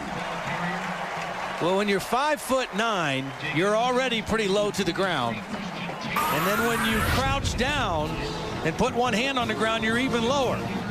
Right now, Tyrell is about 4'9", and he slides under a tackle and picks up extra yardage. Great balance by Tyrell Sutton. The 5'9" freshman out of Akron. And it's a 36-25 game, 1st down and 10. Here is Sutton again. Not as much this time. He is. We had a chance to chat with him yesterday. He's a remarkably mature, very self-confident young freshman. And I say self-confident, not in any way arrogant. There's a comfort factor that he has with the seniors particularly. And Zach Streif, the offensive tackle, the All-American, told us a couple of stories about him. Said this summer at Camp Kenosha, their training camp, he was resting between 2-a-days, and Tyrell Sutton came to him and said, Zach, I want you to know I'm going to help make your senior season something really, really special. And indeed he did. That pass is incomplete. Of course, he also told them, here's 5'8", right? And Zach Streif is 6'7". He said when he made his recruiting visit, they were standing in line at midnight to get a hamburger at a fast food joint. And Tyrell Sutton was behind Zach Streif, reached up, tapped him on the shoulder, and Streif turned around and didn't see anybody. And then looked down and saw this running back. And Sutton said, I just want you to know that I'm going to be your starter in a year and a half. He said, yeah, right. Mr. Ohio in football his senior year. Here's Bazinet. In and out of the hands. That would have been a huge gain in the 1st and goal. And that's the 2nd one that T.J. Jones has dropped. Now, I can't see. That's the only spot on the field where there's a potential sun problem right over in that corner. But this is a good throw by Bazinet. And T.J. Jones needs to make this catch. I mean, that's he knows he's going to get hit, but that's a huge conversion on 3rd down. And now it's 4th and 6 because of that drop pass. 4th and 6 with 6:17 to go. 11-point margin. Gerard Hamlet is in. Bazinet comes to his right. Fires it. It's intercepted. Page has it and picks it off at the 11-yard line. Wow. Bazinet had his receiver early. But because he had to scramble out of the pocket, Page was able to recover. Watch as Bazinet scrambles. Now, right now, he's open, but he can't get the ball there soon enough, and Page is able to use his speed to get underneath the route and make the interception. Had he been able to throw it sooner, it would have been a first down for Northwestern. Instead, it's a first down for the Bruins. And that might put a plug in the comeback. And there is his father, John Page. Stroke victim in 2003, and his son just made one of the big plays of this ball game. Brett Bazinet, the senior, second interception in this ball game. Here's the handoff. Khalil Bell, big hole, right side.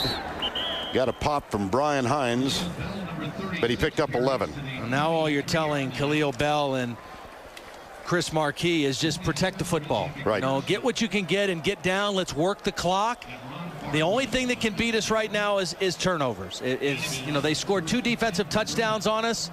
Otherwise, we've been pretty much in control of the game. Let's just protect the football, work the clock, and get out of here with a win. First down and 10. It'll be Khalil Bell. And he comes to the left side. Breaks the tackle up to the 34-yard line. Marquise Cole. That's a gain of 11. Well, tonight we begin with Coast Whisper. Close to home and numbers. That's the lineup tonight on CBS. You're good with numbers. I heard you at halftime. You ever seen it spelled like that before? Yeah, my son Eli, my 6-year-old, kind of makes his E's backwards like that. Gerard Page with the interception, to the absolute joy of his mom and dad, who are listening and watching up in the stands. 5:14 to go in this one, and that was Chris Marquis. Well, these backups, Marquis and Bell, have been superb for UCLA. And it's going to be a second down and 9.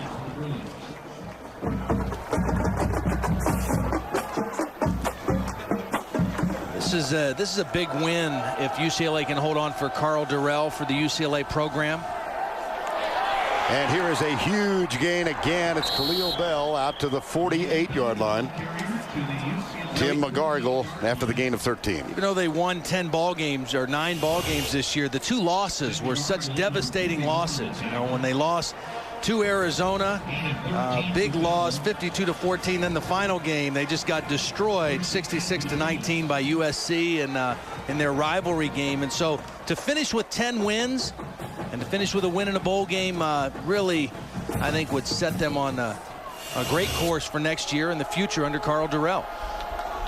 On first down, they will keep it on the ground again and lose yardage. But I'm not going to show you this little card I have in my hand. All right. Take a guess at the number of rushing yards by UCLA today.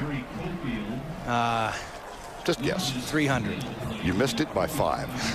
305. Wow. That's pretty awesome. That is pretty awesome, is right. 305, and that includes the loss of 3 on the last play, so it's second down. And time has been called by Northwestern. They used one of their allotment of 3. Second down at 13. 36-25, UCLA. They were down at one point, 22-0.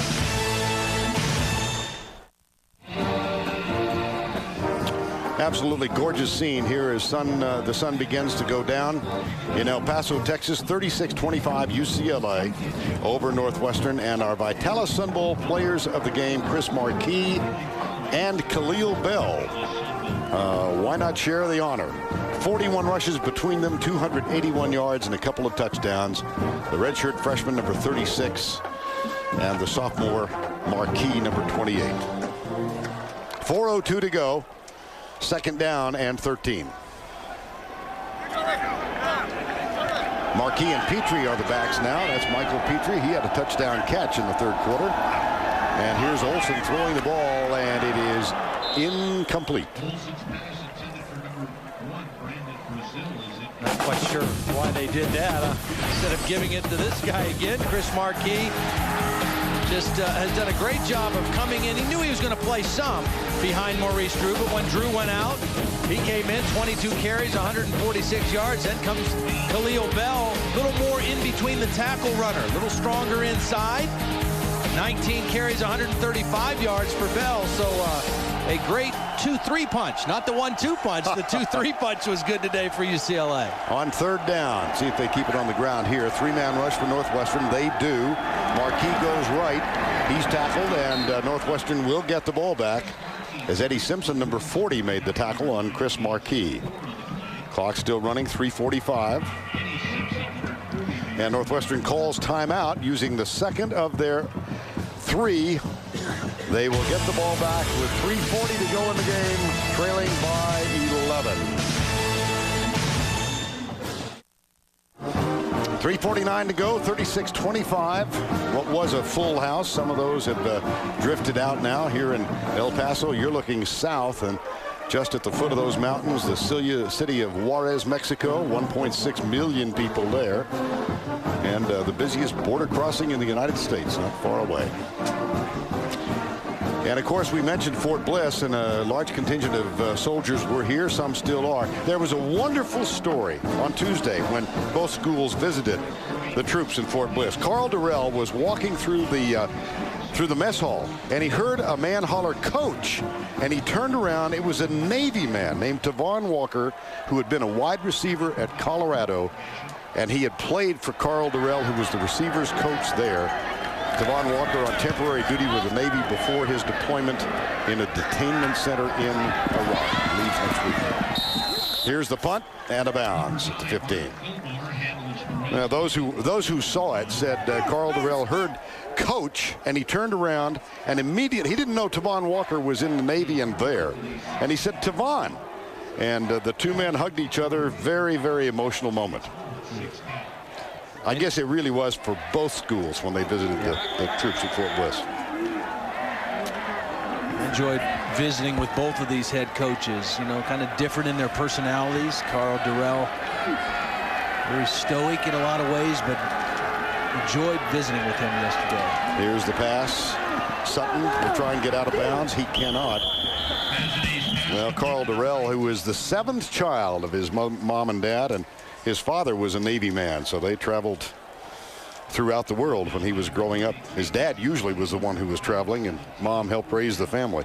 Well, one thing I know Carl Durrell has got in the back of his mind right now, he's not going to stop coaching this game, because last year in the Las Vegas Bowl, UCLA was winning by 11 in the 4th quarter, and Wyoming came back and beat them 24-21. Now this is 11 points now. And they say this is a new team, a new attitude, a new character. They got a chance to prove that right here with 3:25 left in the football game. Down 22-0 in the 1st quarter.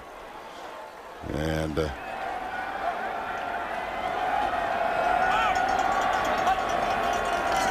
here's Bazinet.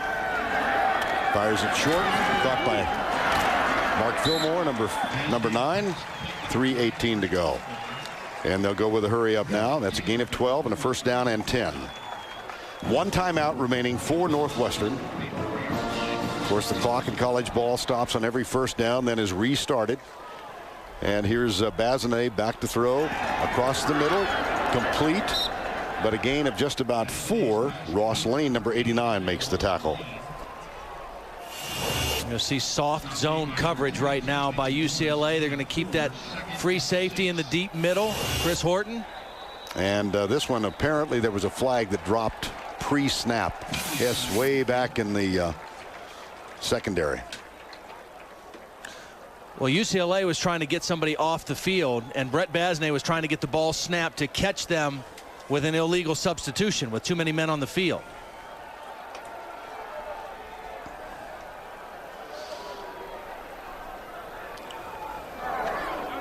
Prior to the snap, illegal substitution, defense. Timeout was after the foul. 5-yard penalty. Spencer Havener was trying to call timeout to avoid that mistake, but the ball was snapped beforehand. And so a 2nd down and 2 with under 3 to play. Tyrell Sutton And Brett Bazinet in the backfield together. 4 wides. Sutton up the middle. Got some room. Breaks the tackle. And that allows him to get an additional 5 yards inside the 30. 18-yard gain. Christian Taylor, Marcus Cassell collaborate on the tackle. UCLA thinking pass all the way. They slipped the run in there. Chains a reset. Well, there is a flag now. I'm not exactly sure what we have here.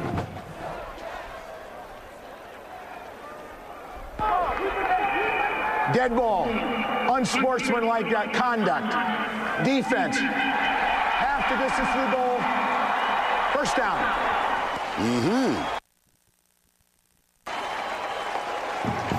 Well, probably a little jawing going on down there.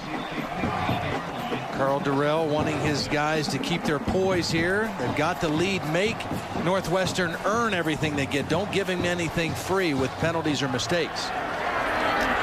Almost bobbled the snap. Bazinet, that one's incomplete. Intended for Jonathan Fields. It'll be second down. You know, in the back of my mind, I'm thinking back to that Iowa game. And the most important play, the Northwestern folks say, was the onside kick that allowed them. They recovered it, and they went on to defeat Iowa 28-27. So you know, if they can get the touchdown here, or even if they can get 3, we've got the onside kick coming. Second down and 10.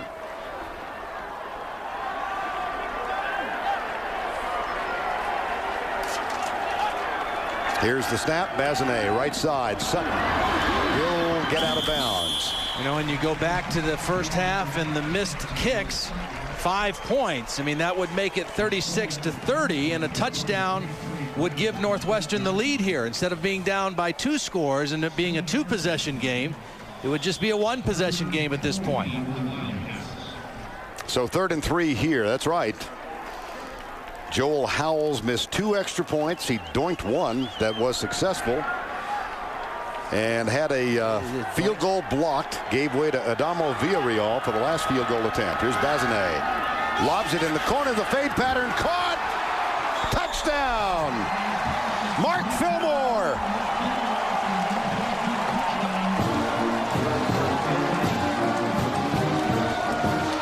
Well, now I think you go for 2 here if you're Northwestern to get it to a field goal game.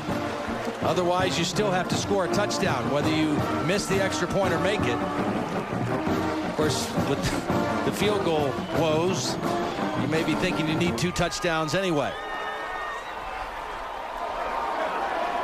So out of the gun. The try for 2. Bazinet across the middle. Intercepted. Better stop him. Here goes Trey Brown. And he gets it out to the 21. Bazinet makes the interception. Or the tackle. But that keeps it a 36-31 game with 2:29 to go. And Northwestern with 1 timeout left. Bazinet to Fillmore. 5-point game. Let's take you back to November 5th. Northwestern against Iowa. Joel Howells and the onside kick. It was tipped and recovered by the Wildcats of Northwestern. You can't advance it. And but they did get possession of the ball, and they went on to win it 28-27. So we're going to see something similar to that right now. 2:29 to go. Maybe that, you know what? I thought Joe Howells was doinking field goal or extra point tries. Right. In the, I think he was working on his onside kick because his leg was bending as he was kicking into the net. I thought he was doinking extra points, but he was practicing for this onside kick. Remember, in college football, you have to have at least 4 guys on each side of the kicker. So you've got 6 guys on this side of the ball that will try to go for the onside kick. In the NFL, you can put as many over there as you want, but in college football, you have to have at least 4 on each side of the kicker. And the attempt recovered by UCLA. Here goes Brandon Brazil. Touchdown, Bruins.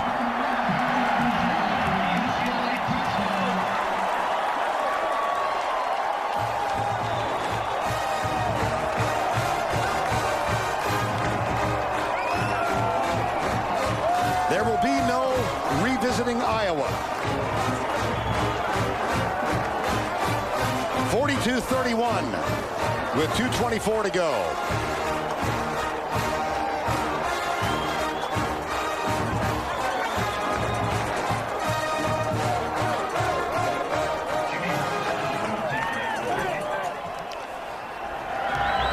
Yard return for the touchdown. And they're going to let Brian Millette try the extra point. These two young men, both of whom battled to replace Justin Medlock. One chosen to place kick and the other to kick off. And Millette's now going to get to try the extra point.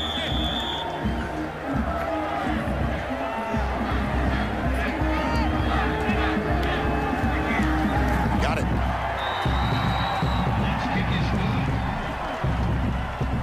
2:24 to go. This one did not work. It went north. Brazil hanging on to the football and scoring for the Bruins. 43-31.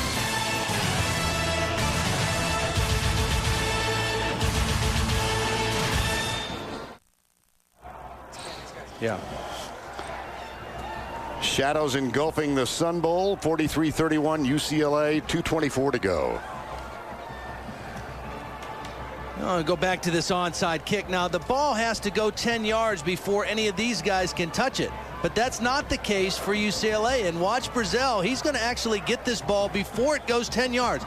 He attacks the ball, and he goes and catches it ahead of the 10 yards, and there's nobody there to tackle him. Those Northwestern guys, they know where that 10-yard line is. They're running for that mark, and Brazil went and got the football. And a bad day just got worse for Joel Howells. Two missed extra points, a blocked field goal, now an onside kick attempt, returned for a touchdown by Brendan Brazil. 43-31. Special teams. Of course, you can't really blame that one on the kicker because that was just a heads up. That's why you put wide receivers on your hands team on an onside kick, is because of that, because they're used to catching the ball and they are aggressive when it comes to catching the ball. They're not backpedaling and hoping to recover it. And so UCLA will kick off.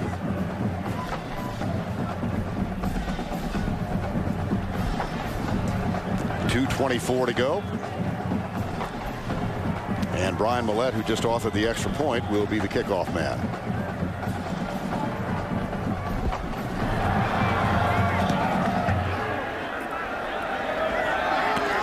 Taken by Hamlin. Tackled at the 16-yard line. Rodney Van, number 3, makes the tackle. Bruins lead by 12 with 2:18 remaining. And again, the lineup for tonight on CBS: Ghost Whisperer, followed by Close to Home and Numbers. Tonight's lineup on CBS, America's #1 network. Bazinet back on the field. 1st and 10, 2:18 remaining.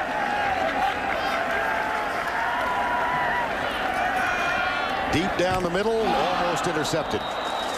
Chris Horton, number 14, another of the Louisiana contingent for this UCLA team. As a matter of fact, his family in New Orleans lost their home and have been replaced to the Gulf Coast of Texas. One of 5 Louisianans on the UCLA team. Horton, with injury early in the season, hasn't played at all until late. And here's Brazil. 2nd and 10.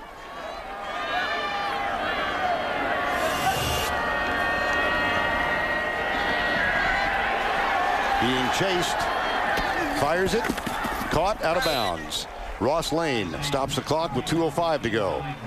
I know you wished me a Happy New Year, partner. I want to wish you and Nancy a Happy New Year as well, and thank you for a great 2005.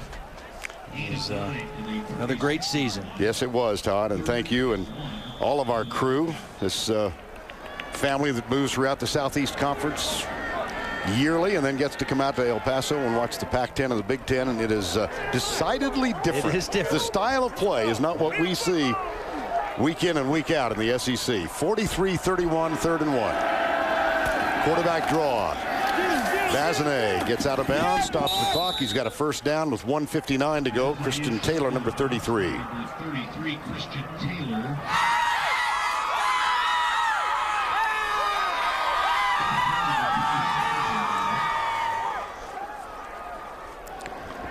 Well, Carl Durrell will now go to 22-15 in his career coaching record at UCLA, and this obviously his most successful season. Will finish at 10-2. I thought Bazinet got the first down, but he was short. It's 4th down, 4th and inches. Thought he had stepped out with the first down assured. Now Sutton has the first down. Clock will stop while they reset the chain. That'll be a fresh series of downs for Northwestern. First down and 10. The 10-2 UCLA Bruins.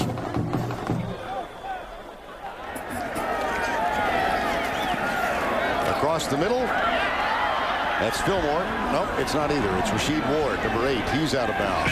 Oh. Wow. Well, the trainer's got tackled. Trey Brown is in the middle of that. And one of the young women on the sidelines was taken down. Now Trey Brown's getting a little lecture. And a flag.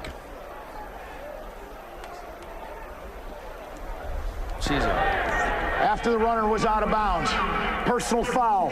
Defense, number 23. Unnecessary roughness. 15-yard penalty. First down.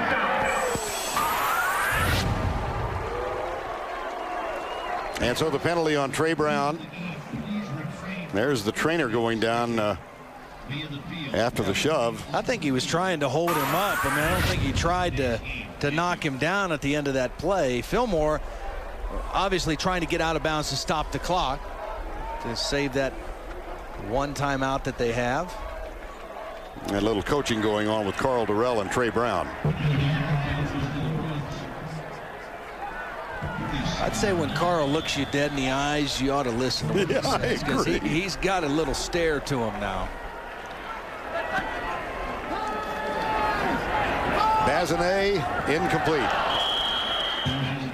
Sean Herbert, the intended receiver. 2nd and 10.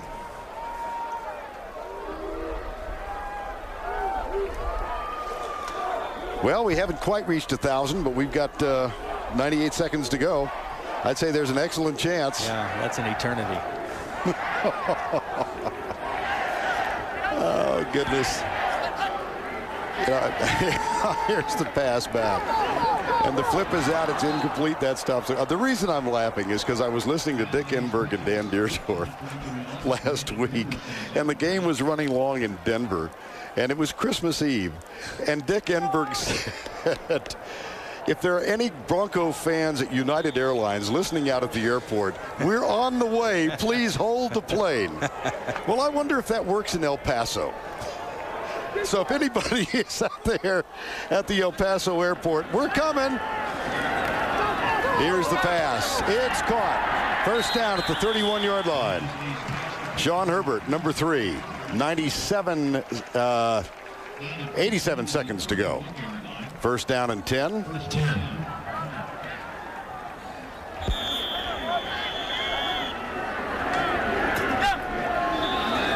Four-man rush by the Bruins. Bazinet throws it away. 1:16 to go.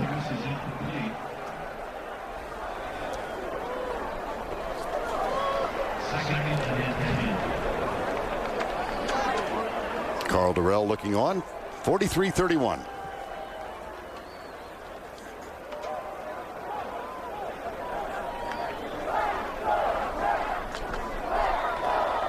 It looks like they're preparing a little Gatorade deal on this side. There were a lot of shifty eyes there on the UCLA sideline. I didn't see a container. Bazinet, that one's incomplete. Some thought that was a lateral, but it is not. It's ruled a pass. Well, Bazinet is well above 50 passes attempted for the day. 64. Yikes. 64. 3rd and 10. Well, we're used to that here. Whether it's Kyle Orton or whoever. Yeah, that's right. Wasn't it 70-something one year Yeah, with Kyle Orton? That's right. Purdue was here in the Sun Bowl. 3rd and 10. I remember Randy Walker said our offense is based on the run. Here's the 65th pass.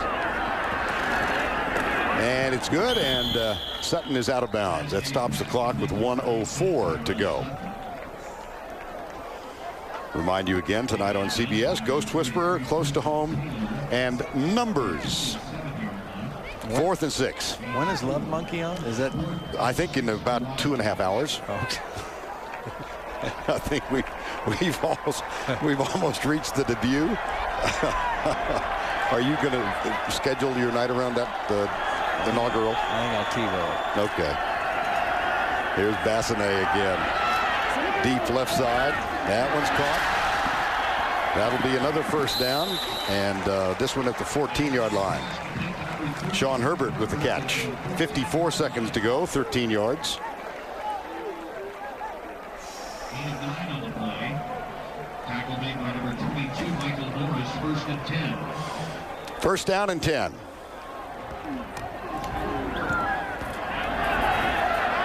Near side, incomplete. Well, Brett Bazinet is going to get his money's worth today, that's for sure. I mean, they're no quit. Last game of his college career. You see 67 pass attempts now, over 400 yards. UCLA right now dropping deep into coverage, trying to avoid the touchdown. Going to let Bazinet complete something underneath, but trying to keep him out of the end zone and run that clock out. Northwestern still has one timeout left. Yeah.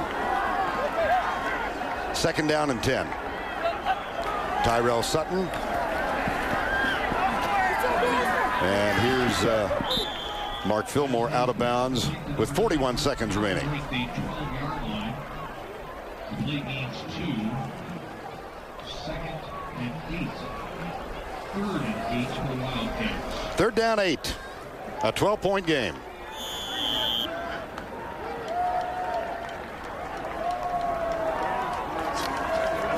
.565 yards for Northwestern, 453 for UCLA. Look at the yards per play, too. They haven't had many bad plays on offense other than turnovers. This is the 100th play of the game on offense for Northwestern. Well, they're going to have to call a timeout here. Brett Bazinet thinking they got a bad spot. They can't afford to lose any more time. Time is of the essence. It was. That'll be a 1st and goal. 4th and less than a yard for the Wildcats. 1st and goal inside the 5. 43-31.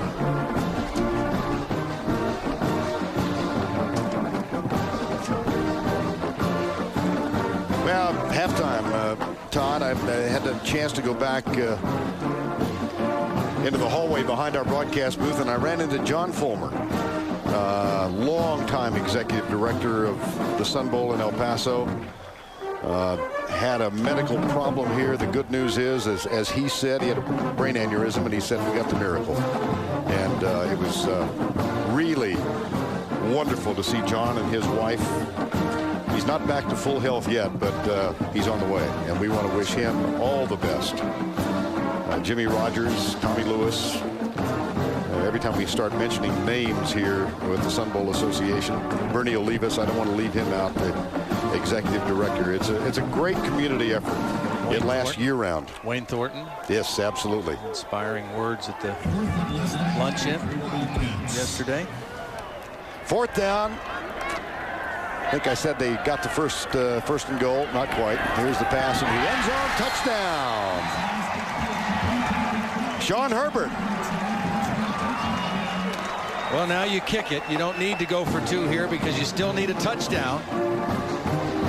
Back to a 1-possession game, and they'll get to try the onside kick again.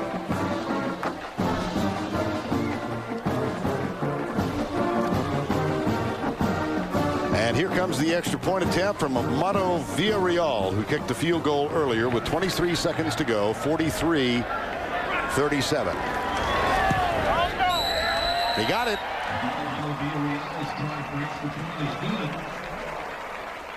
23 seconds to go. Northwestern still has hope. They went 83 yards for that touchdown.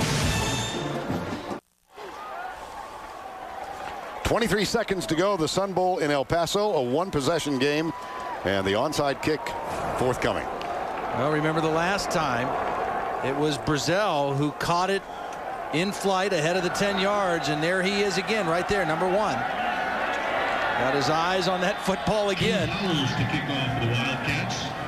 And you want to get a high bounce if you're Howes, one that hits once and the second bounce gets up in the air. It is recovered again. Same guy. And here we go. Are you kidding me? Brendan Brazil, for the second time, has returned an onside kick for a UCLA touchdown. How do you do?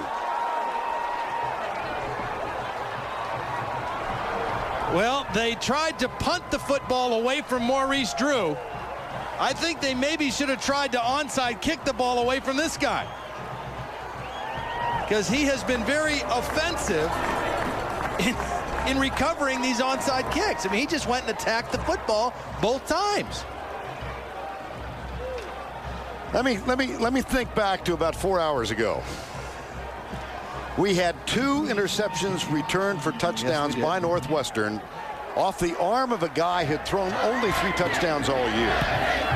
Now we have 2 attempted onside kicks returned for touchdowns by Brendan Brazil of UCLA off the foot of a guy who kicked the most significant play of the season. Brazil's going to get the Gatorade bath. Unbelievable. I can't remember what the score is. Yeah, I do. It's 50-38. Hey, let me see your grill. That's for you, mom, again. Kick it again, I'll run it back. Well, I don't blame you. 50-38, 17 seconds to go. 2 onside kicks returned for touchdowns by Brazil.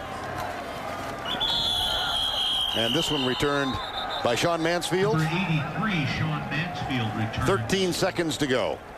And Darrell got the Gatorade bath. He's smiling, though. Yeah, looks you like bet. he's smiling. Ladies and gentlemen, I knew they were getting rid. Oh, that's cold, too. Look at that. That's an ice bucket. I mean, that's cold. Oh, that's straight cold water. Melted ice, cold water. He doesn't care. Nah. That's a great win for him. Great win for this program after their last game losing to USC. Gotcha. And he's known for the impeccable manner of his dress. Well, he doesn't mind. First down and 10. Here's the handoff to Bazinet. Out to the 47-yard line. Final 6 seconds to go. Well, Sellers shy. Steve Milton. Craig Silver down in the truck. Steve McKee. All of our guys, the entire family here at CBS. Up in the booth, Matthew Sine, Chuck Gardner, Jared Chadrick. It's been a great season. 50-38, the final here as Carl Durrell shakes hands with Randy Walker. And for Tracy Wilson, want to wish all of you and Todd Blackledge the best in the new year. The final score here, 50-38. If you had 100 points total in the office pool, you lose by 2. Todd Blackledge, Tracy Wolfson, Vern Lundquist from the Sun Bowl. Happy New Year, everybody. Score a lot of points in the next season. See ya.